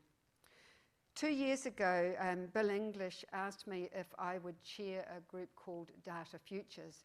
And the first question that went around most groups, and I talked to a lot of data analytic people, the first thing was they said, well, so how come this woman from the food bank is actually up here talking about data? Can tell you it's been fun, actually, particularly when it's a group of men. Just to actually go, actually, I've got a pretty good grasp of the whole data thing. And I have to say, over the last 2 years, a huge sight more. So what we have been doing over the last 2 years is we've had 21 catalyst projects where we have tried to get organisations to share their data to get better social outcomes. And out of the 21, there's probably only 2 or 3 that have been successful. And even those, and I think Carol's somewhere in here, thank you, from Experian, who's been looking at using data with ACC, and could probably talk to you ad infinitum about the difficulties of getting organisations to come together and sharing data. So out of our 21 programs, most of them didn't manage to carry it off. They all struggled with actually getting together and sharing data. And yet if you think that we could make such an amazing difference in the way that we provide services to people, the way that we fund all the not-for-profits doing jobs, the better outcomes we could get for people if we would just get through these barriers and do the job better. So I'm still hugely passionate about that and still working on that issue. Superannuation's looming. So I've got a lot of work to do in a fairly short time. So, it's really important to me. So, but there's 2 other things that's really important that we have been doing, and that I think sometimes you don't need to consider in some areas of data because you are dealing with things rather than people. But when we start dealing with people and the outcomes are for people, we need to start thinking very carefully about how we are using people's data, whether we've got permission to use it, what impact it will have on them, and what we need to do about that. So we've been charged with looking at data, the catalysts, diagnosing and fixing, and social license and championing. So I want to talk to you a little bit today about social license. We went on a tour all around New Zealand, and we got people together to talk about data. Well, actually, we lied, because, people don't want to come and talk about data because they think that's about getting some free phone time, not about having a conversation about data. So we enticed them in on all sorts of things. And intriguingly enough, enticed them in, and every single workshop we ran, we could not get them closed down.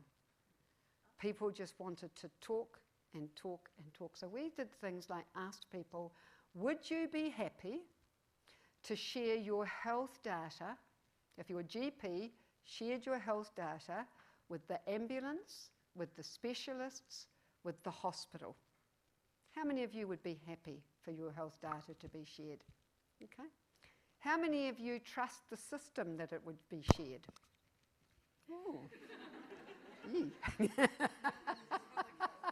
And so what we talked about to people was the value and trust and control. So we asked them about their personal data, and as it is actually, your data isn't shared. And if you want a really scary story, if you are going into hospital to have an operation, if you've had an operation before, the data about your anaesthetic isn't passed from one hospital to another. Yeah. Right? And so when the anaesthetist says to you, because I just had surgery recently, I was having this discussion while he was putting the needles in. I said, so when you say to me, is there anything I should know, you mean it. Because he's got no data, because hospitals will not share it. Sometimes they don't get it from the ward. They do not know what they're doing with you. Now, this is really sort of scary stuff. Okay? So what we're saying to New Zealanders is, do you want that situation? And so if New Zealanders say, and enough of us say, actually, we want our data shared, we want it to be when we go into a hospital that it's safe, we want to know if we go to A&E in Otago Hospital that the information when we get to Auckland is also there.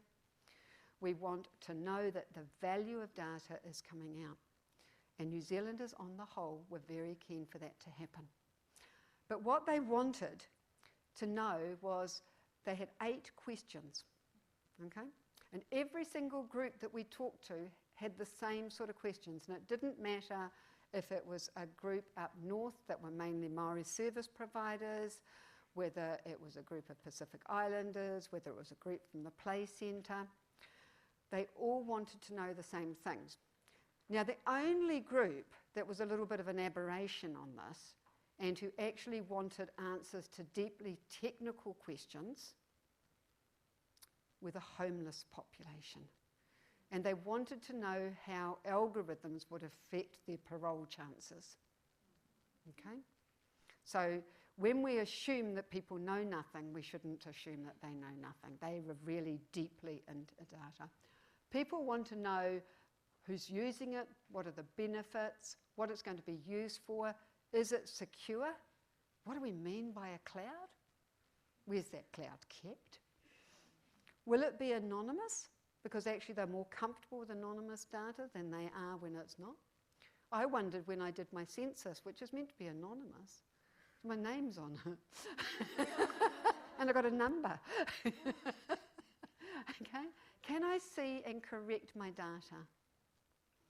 And a very interesting one recently of a man who's in the newspaper who had been, for some reason, in the middle of a custody battle.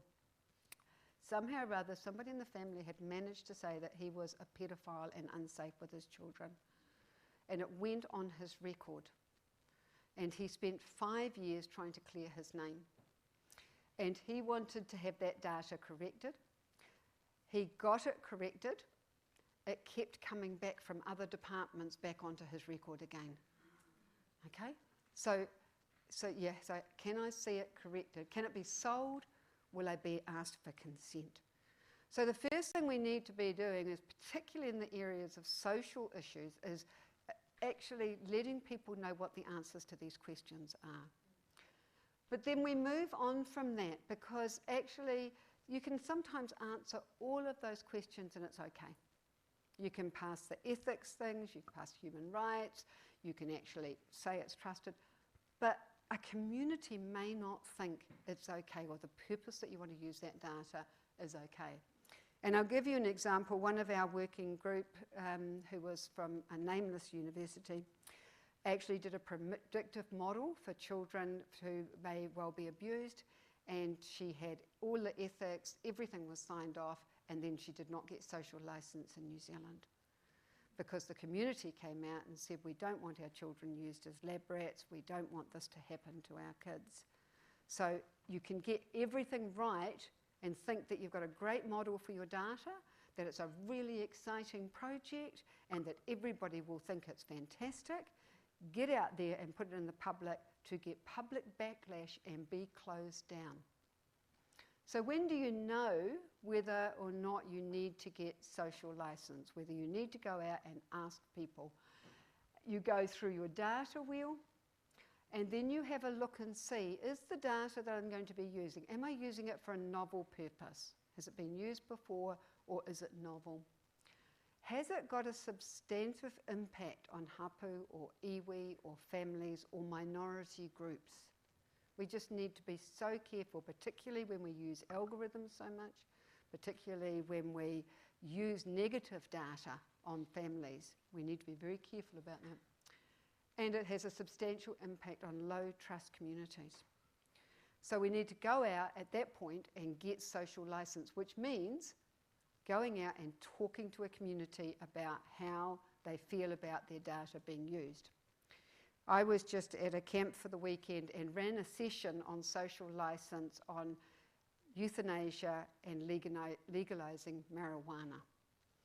And it's really interesting because when you start to have the discussion, you get the polarity of the people who are absolutely for it and those that are against it.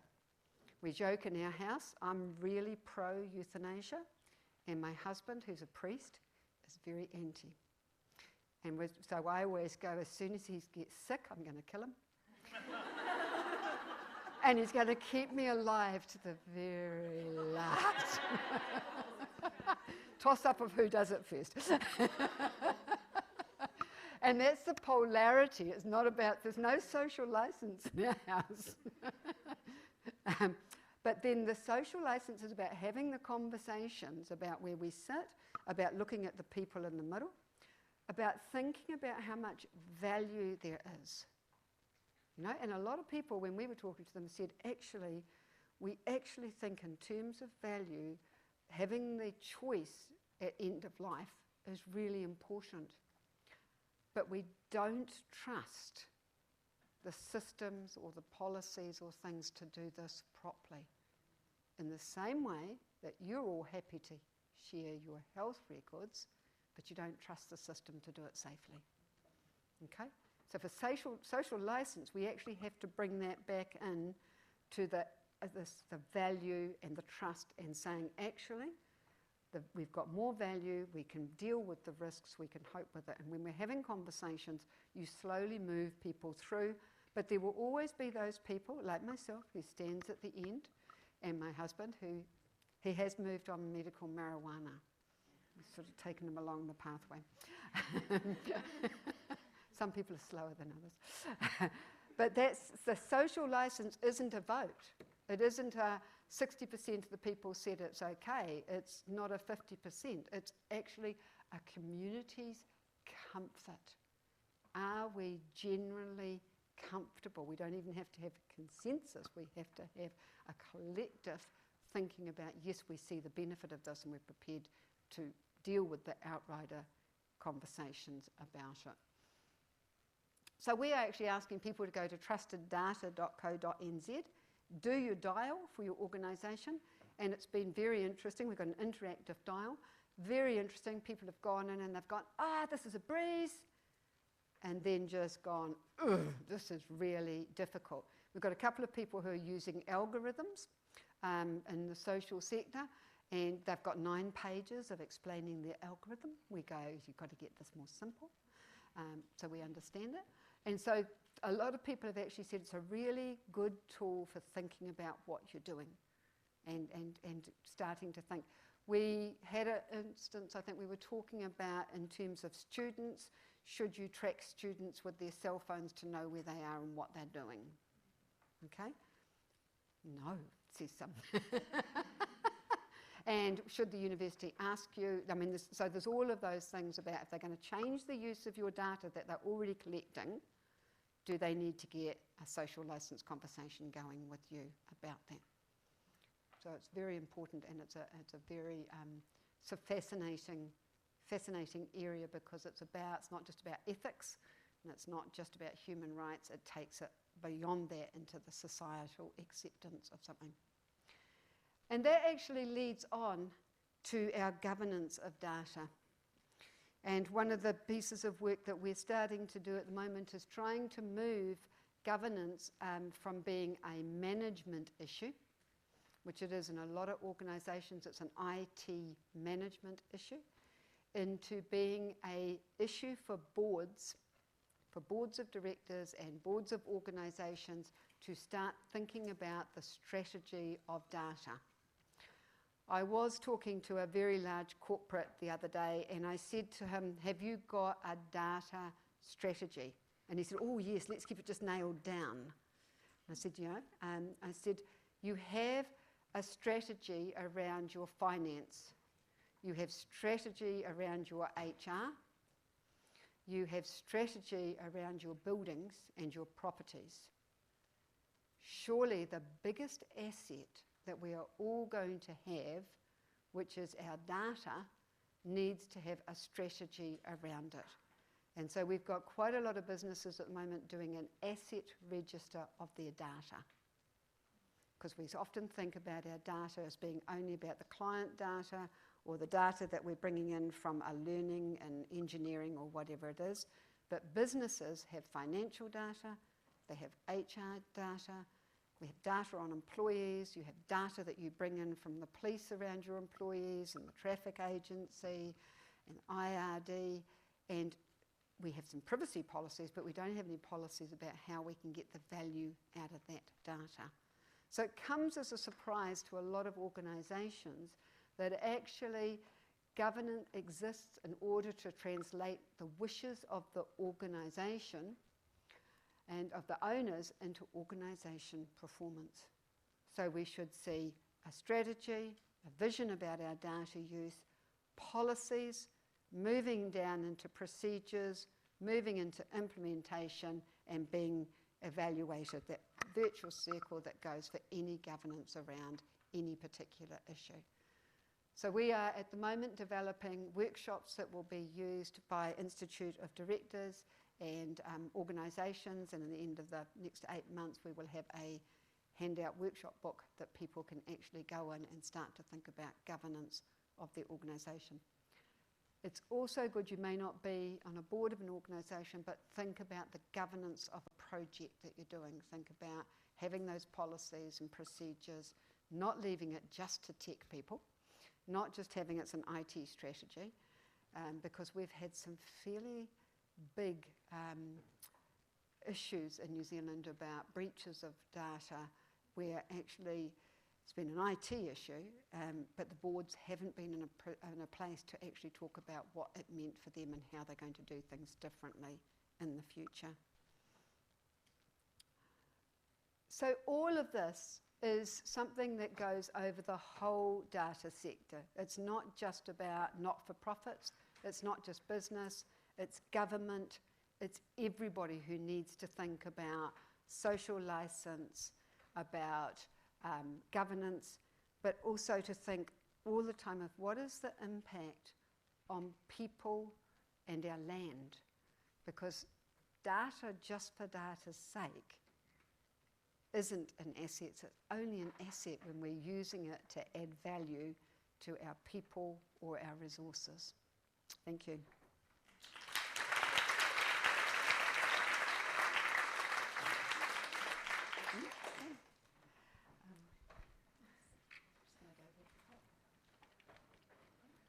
Okay, so we've got a little bit of time for some questions with Diane before we move into a short address from a couple of our sponsors who, without them, this event wouldn't have happened and wouldn't have been free and accessible to so many people. So yeah, who has a question for Diane? Over there. Thank you. Diane, first of all, you are not the only one who has done development in Pascal. So I did too, right? It was the first language I learned. Not just Pascal, but Fortran and COBOL and that type of stuff. It's nice to know, because often the young people look at me and go, yeah. What's Pascal? Yeah.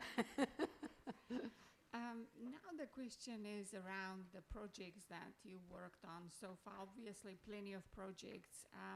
I'm just wondering, what is the percentage of the projects that they've got social license, that you shared the output of those projects and being in a position to talk things through?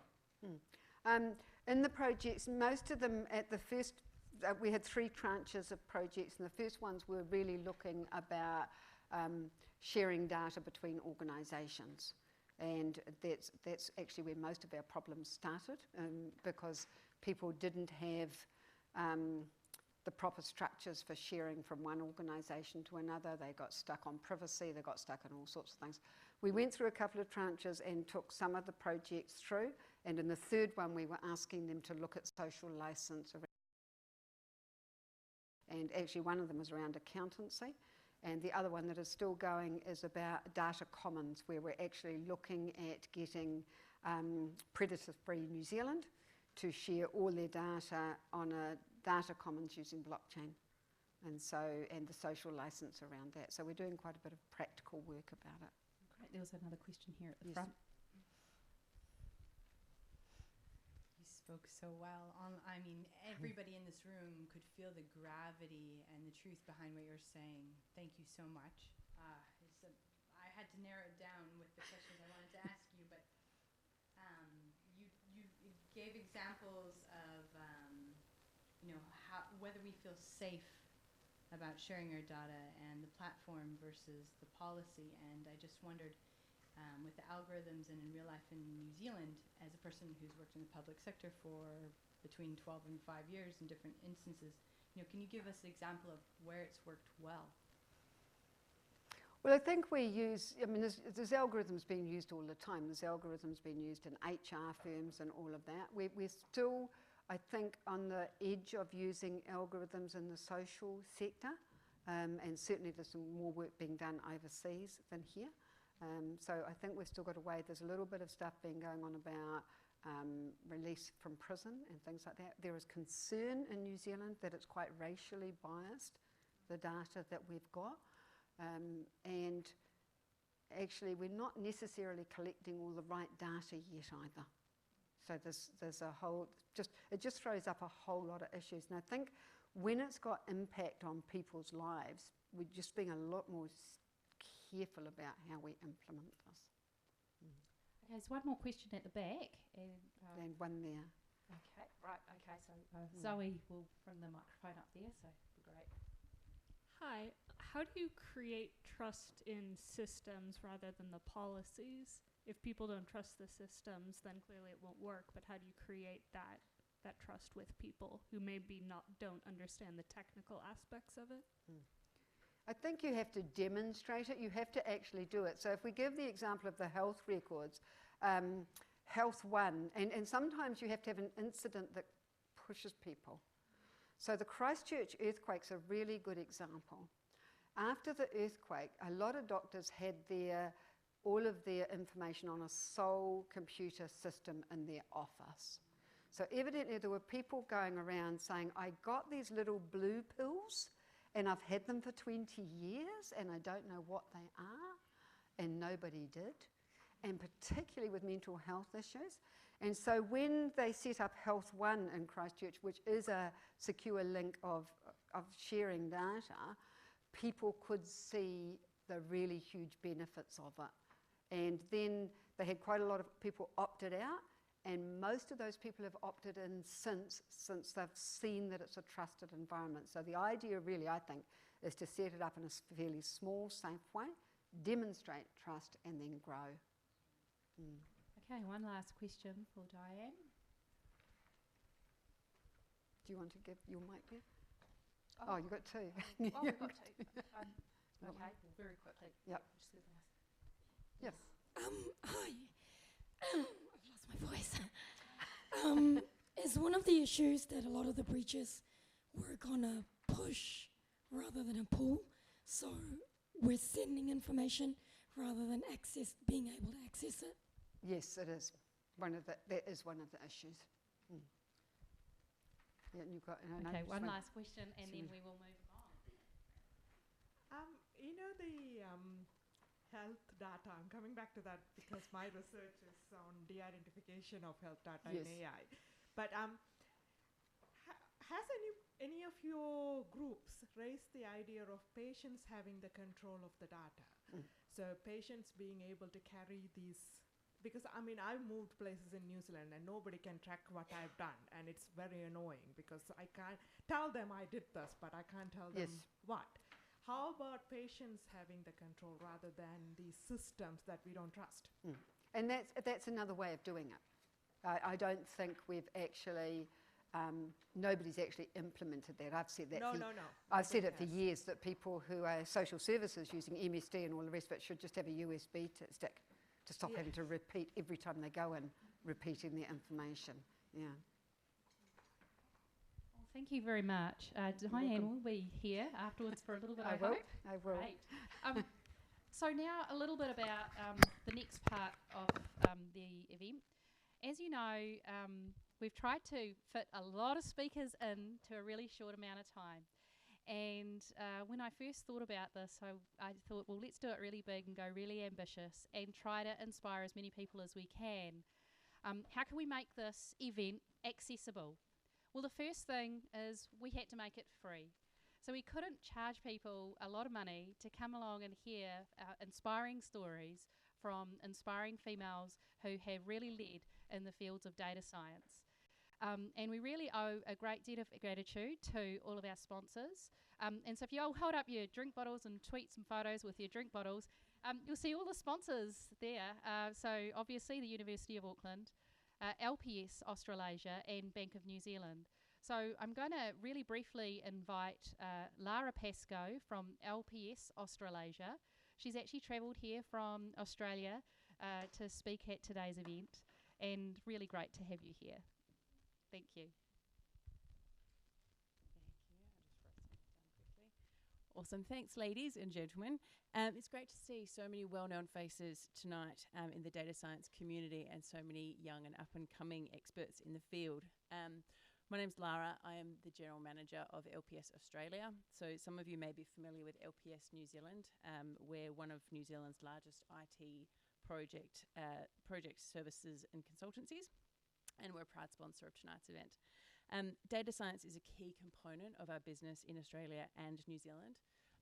Currently, we're involved in one of the largest big data programs in Australia for a major telco. So the LPS team of data scientists, big data program managers and data developers are building one of the largest big data and machine learning engines in the whole of Australia, and that handles over 6 million core data transactions per minute, so it's quite huge.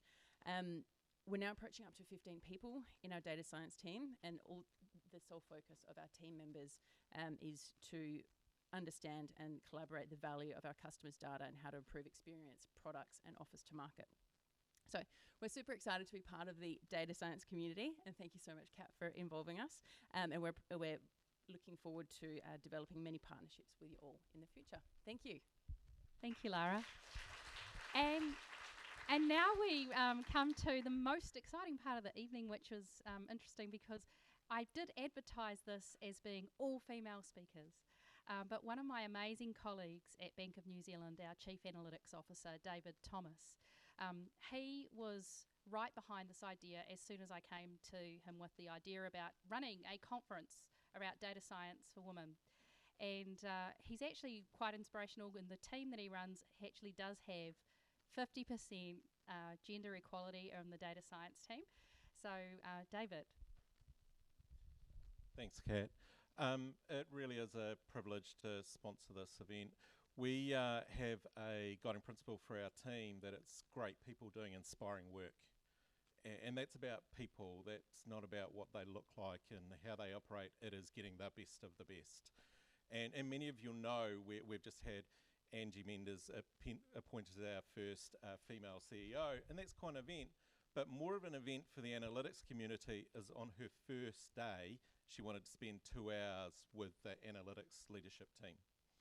And this is a big area for investment for the bank. And she looked out, and her comment to me was, you continue to deliver, and part of that is because of the diversity of thought in the room. Now, the leadership team is me and 4 women. And they are fantastic, and they are talented, and they are the best of the best. Now, anything you need from us to help you on your journey is really important. And I've got skin in the game that I have a 10-year-old daughter, and the day she was born, I did the maths times table walking up and down the holiday. I love maths, and hopefully she will too. And it was a great moment. So she's 10. But last year, I actually got to have a conversation with her. Did you know your date of birth includes the first 4 prime numbers? That was so cool. So good luck. Enjoy tonight. I hope you take a lot out of it. I've worked with 3 of the people on this panel, and they are fantastic. Have a good night. Thank you, David. So thanks again to all our sponsors. Again, this is a truly accessible event. It's live streamed, so people are watching it from around the world. I see my phone's going crazy with the Twitter retweets and everything. So now we're going to step into the part of the evening which is the most interactive. It's what it takes to be a data scientist. And I have some amazing friends here who have agreed to come up on the stage and join us, really to talk about their personal journeys. And rather than me ask them about their journeys, because I've worked in this industry for over 20 years, I actually asked a really good friend of mine, Emma Vitz, who is a recent graduate from Victoria University, to moderate the panel with the established data scientists. Again, look up Emma online. She posts regularly about work that she's doing, and it's quite amazing. So I think there's a lot that everyone can learn from a great role model like Emma. So Emma, if you would like to come up. And then we have some chairs up here for the rest of our panellists. We have Agate Ponder-Sutton, who is a data scientist from Bank of New Zealand. We also have Amanda Hughes, a senior data scientist from Nicholson Consulting. Pieta Brown, a manager of data and analytics at PwC, and I believe one of the first people to graduate from Vitz University with a master's in data science in the first intake. And Dr. Lisa Chen, the chief analytics officer for Harmonic. So, right, excellent. So make sure that you've got. I'm just going to get the microphones sorted. One for you. Can I have the lapel mic for Emma? Yeah, we're just going to get the lapel mic. Will they actually test? That's okay. Yes. Is mine working? Shall you turn it off while you talk? No, it's probably okay. This will be okay. Yeah, for a second.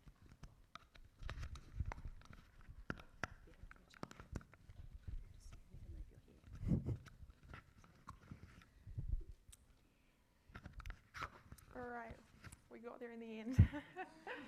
Hi everyone, and thank you for coming along, and thank you to Kat for organising this great event and for asking me to moderate this panel with all of these wonderful women who I get to talk to about their work. So that's very exciting. So my first question is, how do you think data science has changed or will change the industry that you're working in? And I want to put this one to Pieta and Agate. Agate. Agate, sorry, I speak French. It seems like a French name. Sorry, Agate. All right. Cool, I'll jump in. So my industry is helping my clients' industries. And I think how it will really change that is through how it impacts automation and decision making. And particularly, we focus a lot on how it will change customer experience. So kind of two streams here. How can it automate and make more efficient all the things that have to happen and are already happening? And then how, through the use of data and machine learning, can we enable fundamentally new things, some of which we can't even imagine at this point? So I had a conversation with my colleagues around this because I see my industry as data science and also banking. And so in the banking direction, I would say it's allowing us to do things better, faster. It's allowing us to take people off of doing super manual tasks and allow them to do better things for us. It's allowing us to once again leverage machine learning in a way that will make it easier for people who are our customers to get what the things that they want. And from a data science direction, this wasn't even a thing when I was where you are. Not all of you, because some of you are, but when I was in uni, this was not a thing. I walked into maths and stats and picked up coding, and wow. So yeah, it's been a bit of a change. It's small. What kinds of trends or opportunities do you see in the New Zealand data science area in particular? And I'm going to put this to Lisa and Agate. Right. Okay, so trend opportunities. I certainly see a wider awareness from the senior executives the buy-ins into data science, and they start to appreciate a lot more about what the data science is and what values they can bring into the business. So for the work that I'm working in Harmonic, I help a lot of my clients realizing their dream and help improve along that way. The trends, I certainly see a very young generations coming into discipline, so which is a great thing. So I often go into a meeting room with a lot of people, and I know a lot of, I would say, slightly older generation than me. They are very experienced in other disciplines, but they start to open up a lot more to data science and start to listen to a lot more about what we say and appreciate the values out of it. Yeah, I'm also seeing a much a much more upskilled set of questions coming down from our management. Part of that is because we've got, well, I in my particular instance, I have management who really care about the data. You saw him, but you should also see my boss. She's amazing. Because they really care, and because they can see that change can happen through data. Cool. What's the most unexpected skill that you found useful in your data science work? And I'm going to put this to Amanda and Pieta. Is it working? Yeah. Okay. I would have to say that it's actually nothing to do with anything I learned at university. Well, maybe it is. It was more around relationship management, how to manage compromise, because quite often we don't have ideal data, we don't have ideal situations. There's some sort of compromise somewhere. So how do you deal with it, I suppose? Yeah, I totally agree with what Amanda just said. I think that's key. Probably two things that I've learnt along the way that have proved valuable. I spent a lot of time tutoring through high school and uni, and through that I had to test and learn my own ways of explaining difficult concepts in simple terms and trying to make those intuitive. And now I think that's a big part of my job, really, is being a translator between business teams and technical teams and trying to convey these ideas to people in a way that's not scary and excites and engages them with what we're doing. The other thing that's proven really unexpectedly useful is once upon a time I did a law degree, and now increasingly data ethics and algorithmic transparency and bias is becoming more important. We've got the EU GDPR hitting in May, so for me that's a really exciting convergence. Yeah, I personally have also really found that communication. I did a lot of tutoring as well when I was at uni, and if you can explain statistics to an unenthusiastic psychology student, then you can explain it to most people. All right. Do you think that women face different challenges in different industries or in the private versus the public sector? And I'm going to put this to Amanda and Agate. So I can only speak from my own experience. I have found that every single place I've worked or volunteered has come with its own challenges and awesomeness. But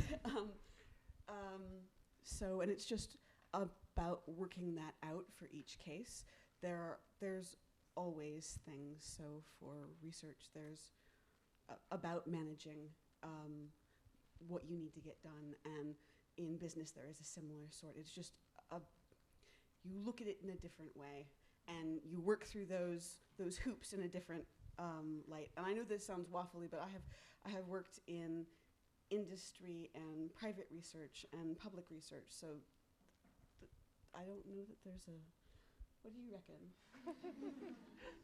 I would tend to agree that it's kind of dependent on the place and the people that you're working with.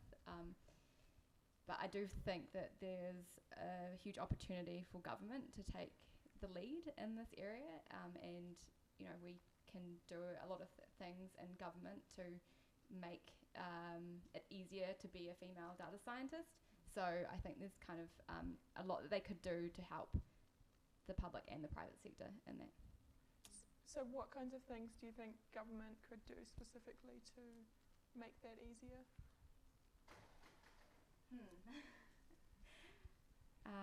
I guess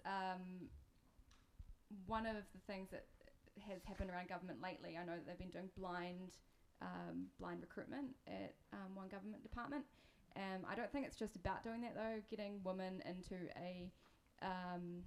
into an organisation is only part of it. You have to actually support them once they're there.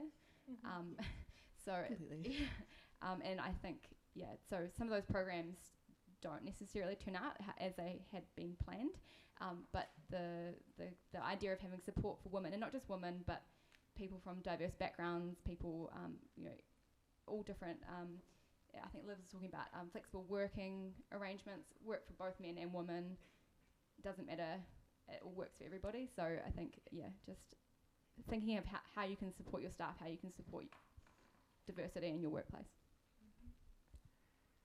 All right.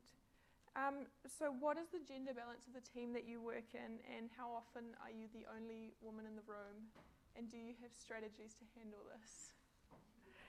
So I'm going to put this to Agate and Amanda. So as you heard before, the gender balance of my overall team is about 50-50, but I'm fairly often the only woman in the room. And just due to how we work, we're a centralized, we go out and we work with the business. We want to make sure data science hits all over the business and we are able to help them. So one of the things I've had to do is work out what my strategy for being the only woman in the room is. And if you haven't done this, I mean, there are people who say they don't need it, and there are people who don't notice. And if you are one of those people, please do that. Please, just do that. Ignore anything just please, because that's so cool. I need to know what my strategy is, and what I tend to do is be a little bit more present. A little bit more, you'll see me taking notes, and I'm trying to be really in the moment, and I'm also trying to make sure I say things like, I would strongly suggest, not I think, not well maybe, but something very positive and definite, but, right, so, hi. At the moment, I am very lucky to be in a majority female team, which is, I think, the first time in my entire career. Where I came from, the team was all men, apart from me and one other. So it's been quite a nice change, I suppose. And it sort of tends to be the areas that I've previously worked in tend to be more male-dominated. So I used to work at Stats New Zealand, and I was in teams supporting agricultural survey, business statistics, economics. These tend to be male-dominated areas. And then when I was at Pharmac, I was working in the financials. So yeah, it tends to be more male-dominated. And now moving towards more health-related statistics and analytics, I think it tends to be more female. So it kind of just depends, I guess, what kind of area you're in, and it can change over time. I've seen different teams like going from all male to all female, or it just sort of depends on the climate. But I hope that anyone who wants to work in data science can, no matter what the kind of gender breakdown of those teams are. I often find myself in all male meetings. My previous role, as I said, pretty much all male team. The other female on the team worked part-time, so we'd quite often have meetings where the manager, the CFO, and any of the other sort of senior leadership team in the room were all men. And one thing I have been taught, and I'm probably not doing it right now, is to actually take up more space in the room and make yourself more present, and don't do what all the women tend to do and take up as little space as possible, but make yourself, Should we all like manspread? Not manspread. They actually have a sign now on the Madrid underground. It's no manspreading. That is so cool. I like that a lot. Oh, sure, yeah. What did you guys have any thoughts about that? Well, in Harmonic, it's actually quite interesting. We have two managers who are female, and we are leading a team of male data scientists. So that's quite interesting. Excuse me. I have to agree with what both Amanda and Agate said. You just need to be have a slightly bigger presence in the room. Be yourself as well. Be confident. You can do just as well as the others. Okay. I'll add to that. The team I'm in is actually majority female. Some of them are here tonight, which is great. And my advice probably aligns a lot with Lisa's. I think it's sort of finding what builds your own confidence. And the advice I've had, similar to what Agate shared, and also kind of being a bit more bold than you probably feel comfortable with, is often received much better than you expect. Cool. So I'm obviously I'm a recent graduate. I graduated last year, and I've been lucky enough to have some really great mentors in data science and related fields, one of whom is Kat, so thank you for that. So one of my questions is, who has championed your work or given you opportunities to grow your career, and how can people best do this for data science, for women in data science? And I'm going to ask Pieta and Amanda this one. Yeah, I'm incredibly grateful to a few male bosses throughout my recent career who really pushed me forward into roles well before I was ready, and reminded me that you'll never be ready, so start doing it. Really, I'm thankful for their support and encouragement, and that made a really big difference for me. I think, like in any job, if someone spots talent, spots potential, spots someone who's keen, really support them to step into those bigger opportunities and make them feel comfortable that you're setting them up to succeed and you're going to be with them through that. You're not pushing them and sort of leaving them to it. Same for me. I've had strong male and female managers who've helped me and pushed me forward when I didn't think I could do it either. And I think it just depends on the person, really. I think I guess I'm quite outspoken with my professional development, and I make sure that my managers know that I want to do things, and they actually tend to quite appreciate that, because they're busy, and if you can make their lives easier by telling them what you want, they really appreciate it. So I've always found that that's always worked out well for me, and like I said, it depends on the manager, but yeah. Cool. What has been a big career challenge for you, and how did you manage to overcome that or change direction? And I'd like to ask Lisa and Amanda. Okay, so for me, I came from a background that are quite technical. So I have a computer science degree, and I also did a PhD in statistics, so that's also quite technical. So one of the biggest challenge for me is actually changing from this academic mentality into sort of business world, and trying to understand what is it going to do in terms of delivering the values for my clients and customers. How can I better communicate about what I've learned in a university to the wider world? So I think throughout this whole journey, I've learned a lot. I definitely concur with, agree with what you just said before. One of the key skills that I've learned in my job is actually to be a better communicator, be a good listener as well. And teaching does help. I did a lot of teaching in the university. That's part of my degree. Didn't know how it went, but actually it's really well, because that does help me to communicate with my clients. All right. Amanda? Challenges, there's been a few of them. I think that's important to have in your career. If you don't have any challenges, I don't think you're really pushing yourself. When I was approaching this question, I kind of took it from more of a personal kind of relationship kind of point of view. Like, how did I challenges with people I've had to work with, different kind of ways of thinking. I think, data science and the way of working has kind of changed in the last probably 5 to 10 years, and a lot of the managers I've worked with have not really wanted that change or been able to really manage it. So sometimes they've been very kind of stuck in their ways or unable to see that just because you haven't been there for 20 years, that you don't know what's going on and how to make a change.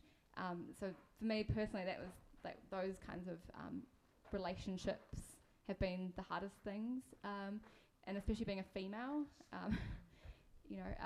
it's bad enough when you show up and you're the new kid and then you're female and you have all these ideas on how they could do things better, and they just look at you like are you kidding? Yeah. So turned it around, so there's a good story in there anyways. So, Agate, I saw you nodding when Lisa was talking. Has that been your experience moving from academia into industry as well? I'd say it's a large jump, Yeah. but having done it several times at this point, it gets a little bit smaller every time you do it, I think. I'll let you know if I ever do it again. Nah, quite kind of happy where I am. That's good. So from a technical stance, what in data science has been a mistake that you've learned the most from, and why is that? And I'll put that to Agate and Lisa. Sorry, we can all talk about it. Mistakes. 'Cause most of the data, you never get it right the first time, right? Yeah. And it's not a thing you talk about, especially in science. Gosh. Okay, so the biggest mistakes, wouldn't that be, so the biggest one that is recurring is not knowing to allow for enough time for a build for something. The server is always going to work when I think about it. The server never works the first time. But that's not the problem with the server. It's not a problem with the server, Cat. It's okay. It's not just it never works the first time. It never works right the first time. There's always, especially when you're doing something brand new, you do that one thing and you think that's going to be it, and it's wrong. Or it's you have it sideways a little bit, and it takes you a little bit to figure out how to make it actually work. And that piece is a piece we don't really talk about much, but it's the thing that teaches me the most. For me, in terms of the mistakes that at least I can say the mistake that I made was probably trying to do analytics before dealing with data properly. Okay, so because I learned a lot about algorithms and I can code it up those things. And I can code up pretty fast because that's where my training was about. But I didn't spend enough time on the data or get the data right or get the data requirements right. And that's actually talking to the clients, understanding about what they actually want. Do you really need this huge, really cutting edge algorithm working on the small piece of data set? And that's always the mistake that I've got, and learned a lot from that, because usually once you get the data right, you get all your requirements right, it's your job half done, really. All right, I'm going to put that to Pieta and Amanda as well, since you looked very upset with me for singling you out. Look, I've made tons of mistakes, coding mistakes, all kinds of things, assumptions, exclusion criteria wrong, code running over in the middle of the night, we've all done that. Something I'd say though is we need to kind of ditch this data scientist unicorn myth that goes around and around. Yes, please. And realize your strengths and dial those up and accept where you need help. So in this room, there are women who I engage now because I'm not a specialist in those areas. So I'm not a software engineer, I'm not a data visualization expert, I have other skills. So get the right team to deliver the best outcome. Don't think you have to do everything, and don't beat yourself up trying to learn every single language, and also, the ins and outs of colour, because, you just don't have to. Well, but we'll leave that there. All right. So what has been one of the most interesting data science projects that you've worked on, and what made it particularly interesting for you? And I will put this to Lisa and Pieta. Okay, so projects. I've worked on so many projects, and all of them are very interesting, and I can remember every single of them actually. So it's quite difficult for me to pick one. But I have to say, some of the projects that I think I learned a lot more from some of these projects. So one of the projects that I worked on was with TransPower, and we need to work with the engineers to understand the lifetime of the asset. You know, assets have been really time critical and money hungry. As they're like transformers, and I walk into this room. It's an initial scoping project. I work into this room without knowing nothing about transformers or their equipment and etc. But this is a transformer 101 session for us. I ask a lot of sort of silly questions and all that.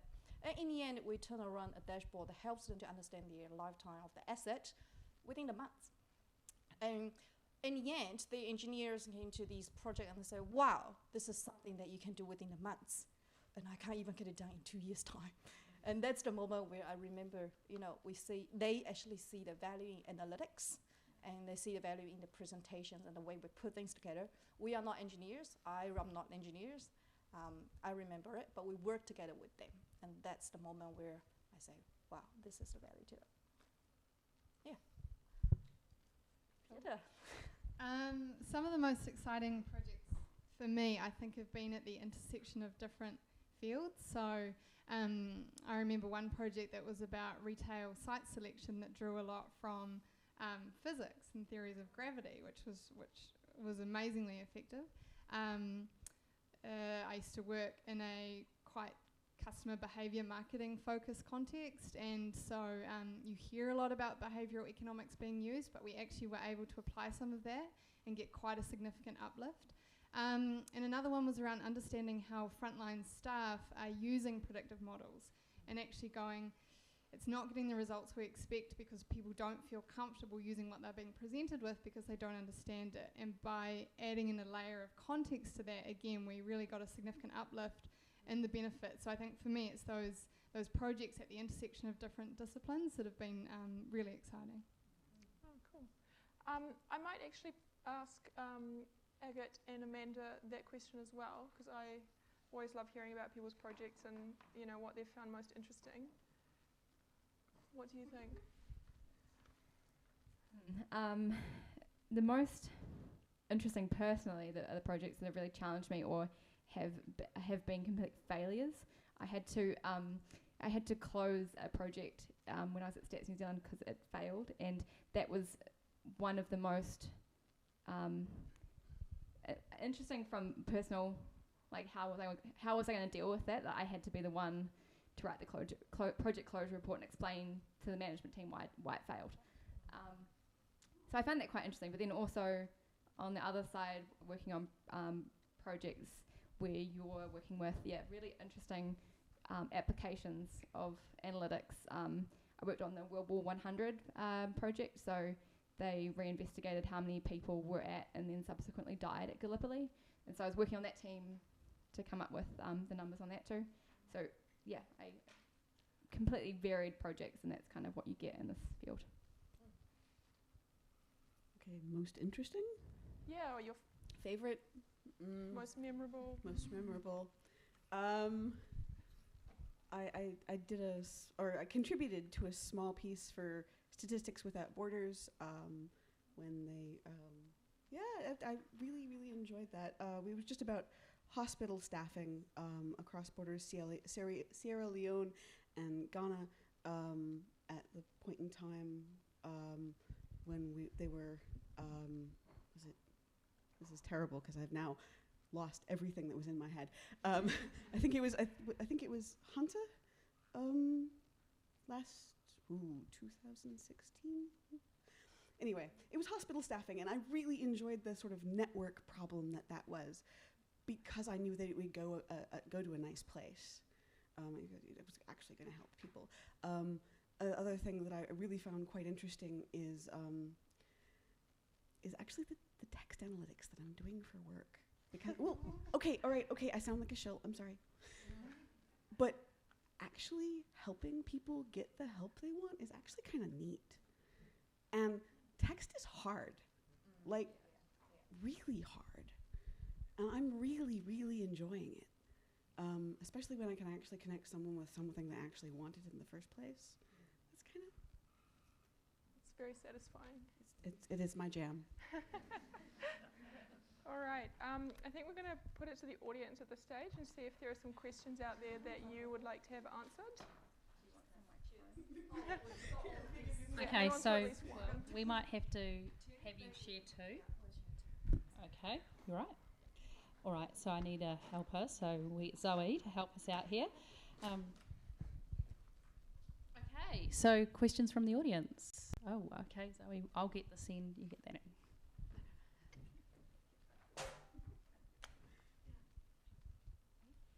Hi, super awesome to hear you all speak and hear about your experience.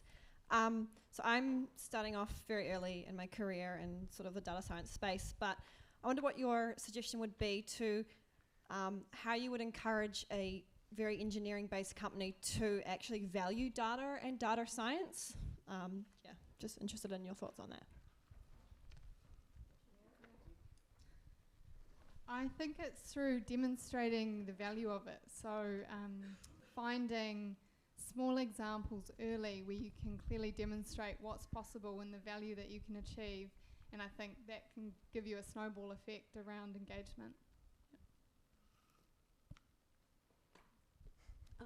Hi, thanks very much for your presentation space. I really love it.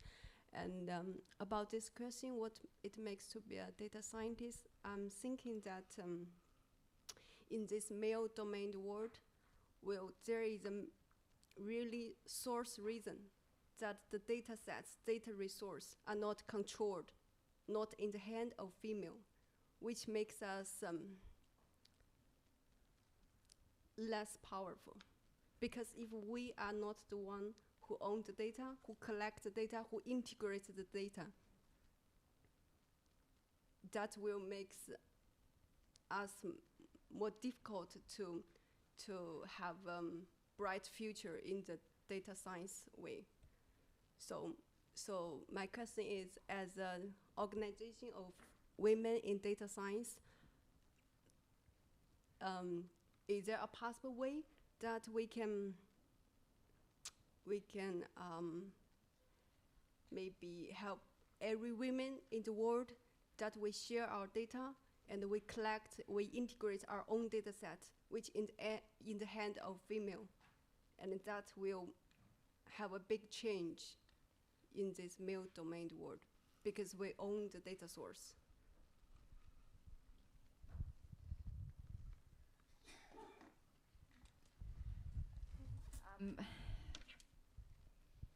I think that women already do have a big impact in that space, and I think women already do own. I mean, Liz was here earlier. She's a government statistician. She has the sort of decision on a lot of these things. The integrated data infrastructure happened under her watch, so she, I guess,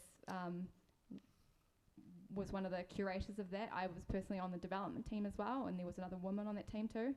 So 50% women. So I think it's already kind of happening. I just don't think we necessarily see it because the men are vocal and loud and you hear and see them.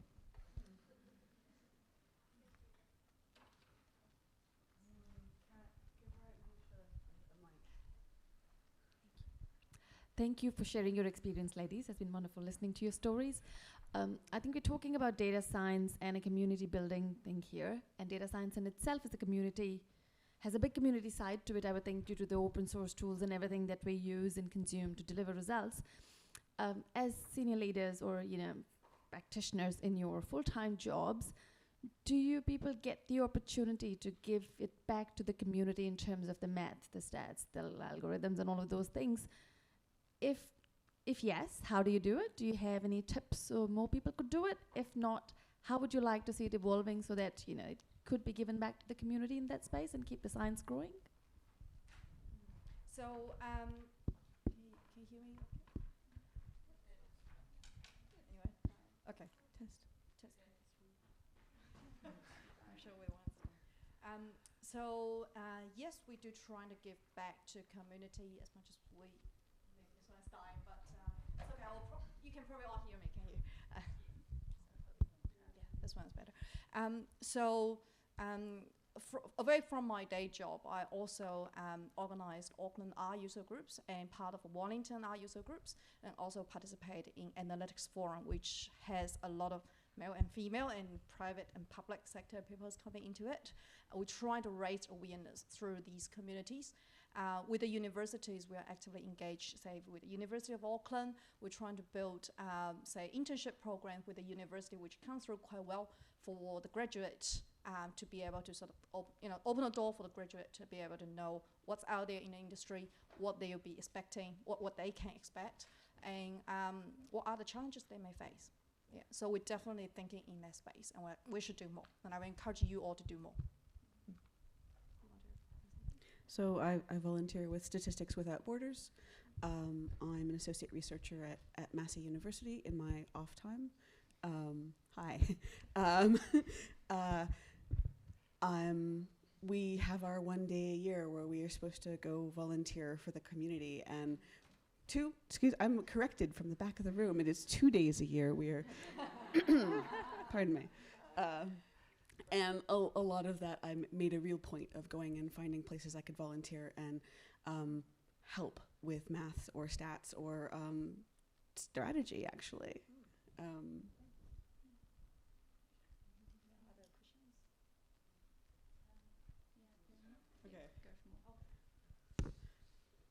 Hello. Just a little bit of a question, because a lot of the times when I listen into talks around gender roles, women in tech, the rest of it, I kind of need to be hearing also the other side of the story of what kind of male behaviors and like things that you would like to see, because if I don't hear that, then I can't be the thing that you would like me to be. So tell me. Yeah.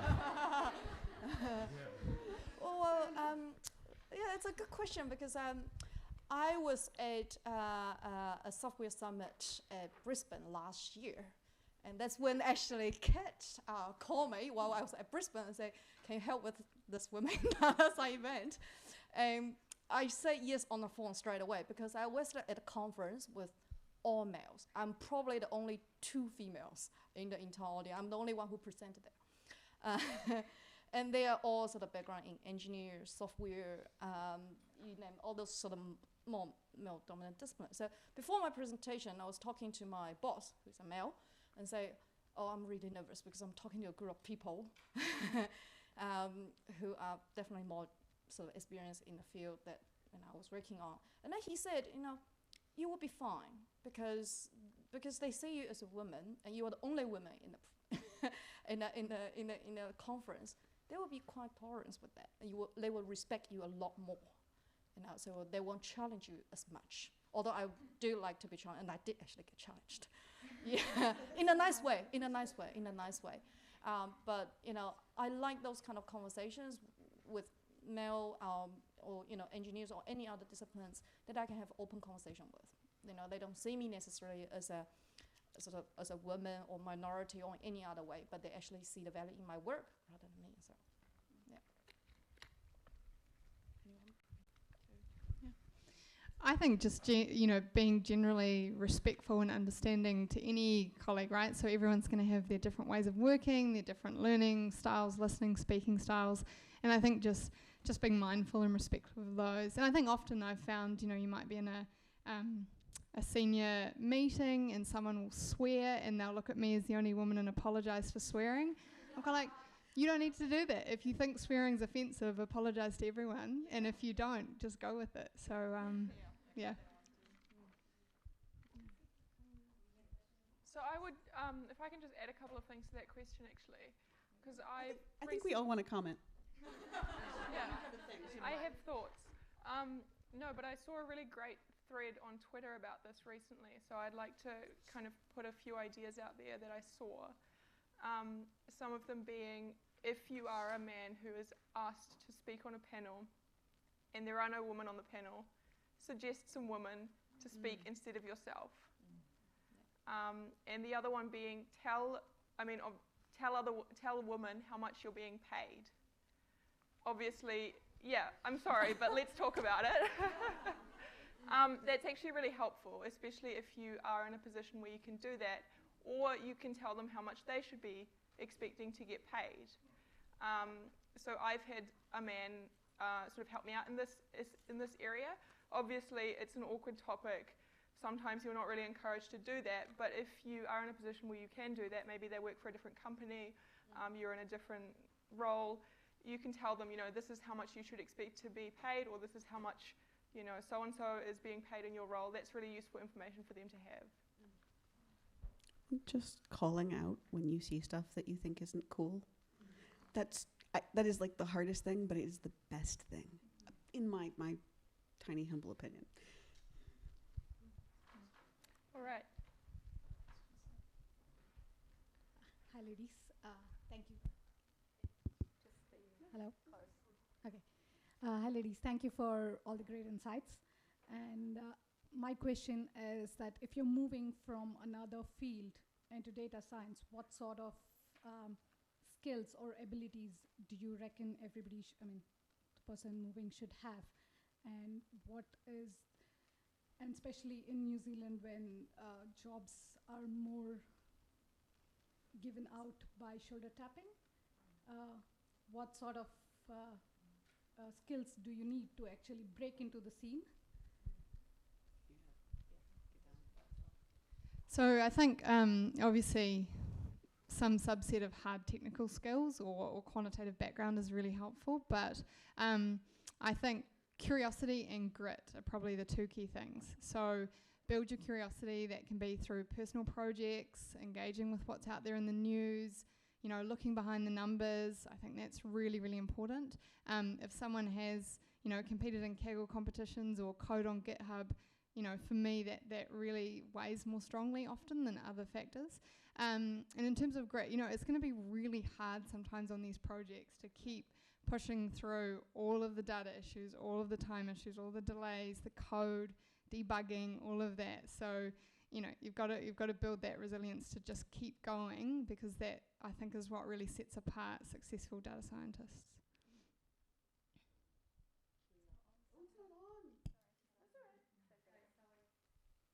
Is that better? I'd say curiosity, creativity, like after you have the technical chops. it's musical microphones, but I'd say curiosity and like have the technical chops, but don't let that keep you from getting here. Like, if you're going to walk out going, well, I can't code, and that's going to keep me from doing this, please don't do that. Hold on. We're just going to hold it so the live stream people can hear it. Sorry. I can hold it for you. See, this is the women helping women thing, right? Right. So I'd say curiosity and creativity. I mean, you will need the technical chops, but maybe not as much, or maybe not in the field, and find collaborators, but yeah.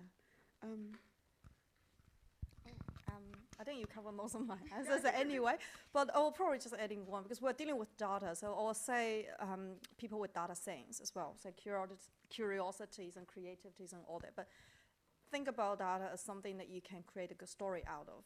How would you go about doing it? I have to say, I've seen really great data scientists who are really good at chasing down the rabbit hole without going back, and sometimes you just need to pull.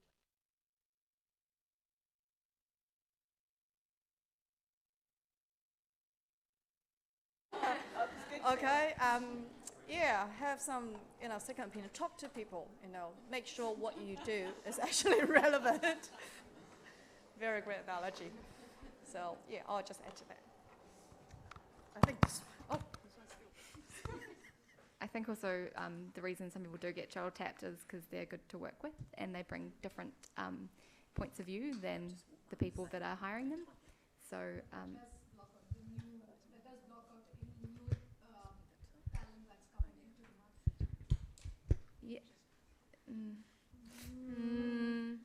I don't know. I agree, but. Hold on. Wait. So, can I turn this out to the audience? Because we totally will have at least one person here who's hired for data science. Maybe? I was trying not to call on you.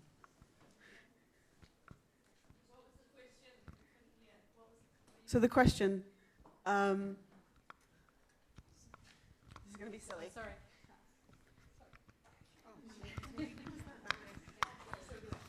So the question was being provided the opportunity for directly, not by shoulder tapping, as a data scientist, just for talent, by not for knowing someone. So the question was, how do we ensure that people get jobs through their talent and the work that they do rather than who they know? Is that right?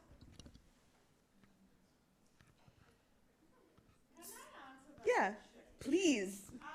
Just because it's not related just for data science, right? We all have to prove that we are worthy of any job to get a job. This is not a direct data science issue or a woman issue for that matter. Males face this problem, every field faces this problem. The only way we are going to get away with it is build your profile. In data science, especially, I'm in machine learning.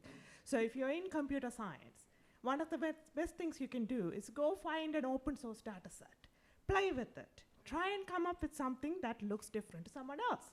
Put it up on GitHub. Make it available for other people.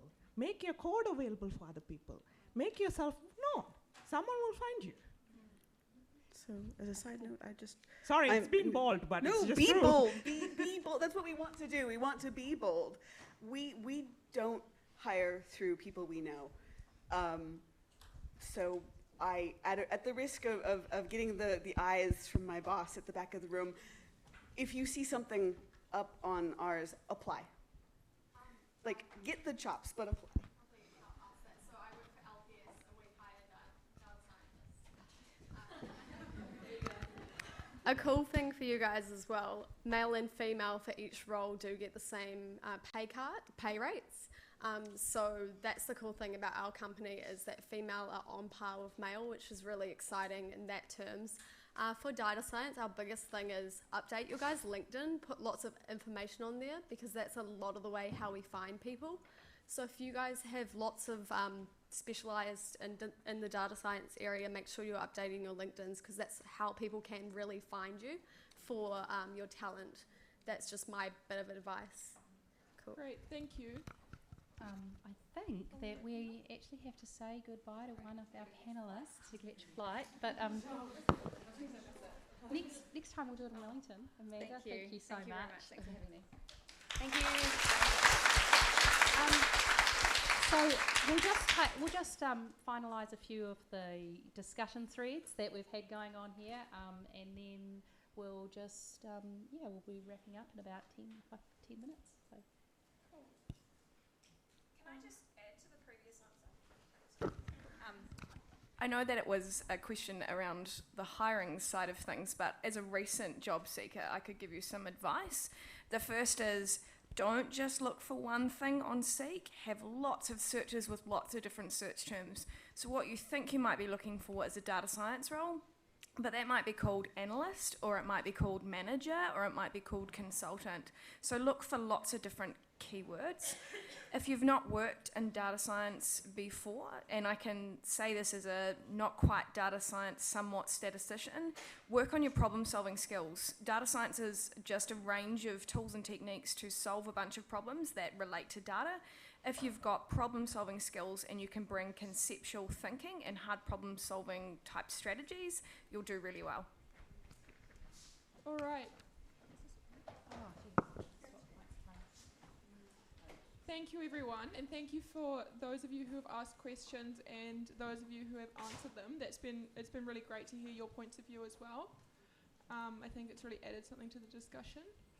So I think we'll wrap up the panel at this stage. Thank you to the panelists for coming along, and it's been really great talking to you.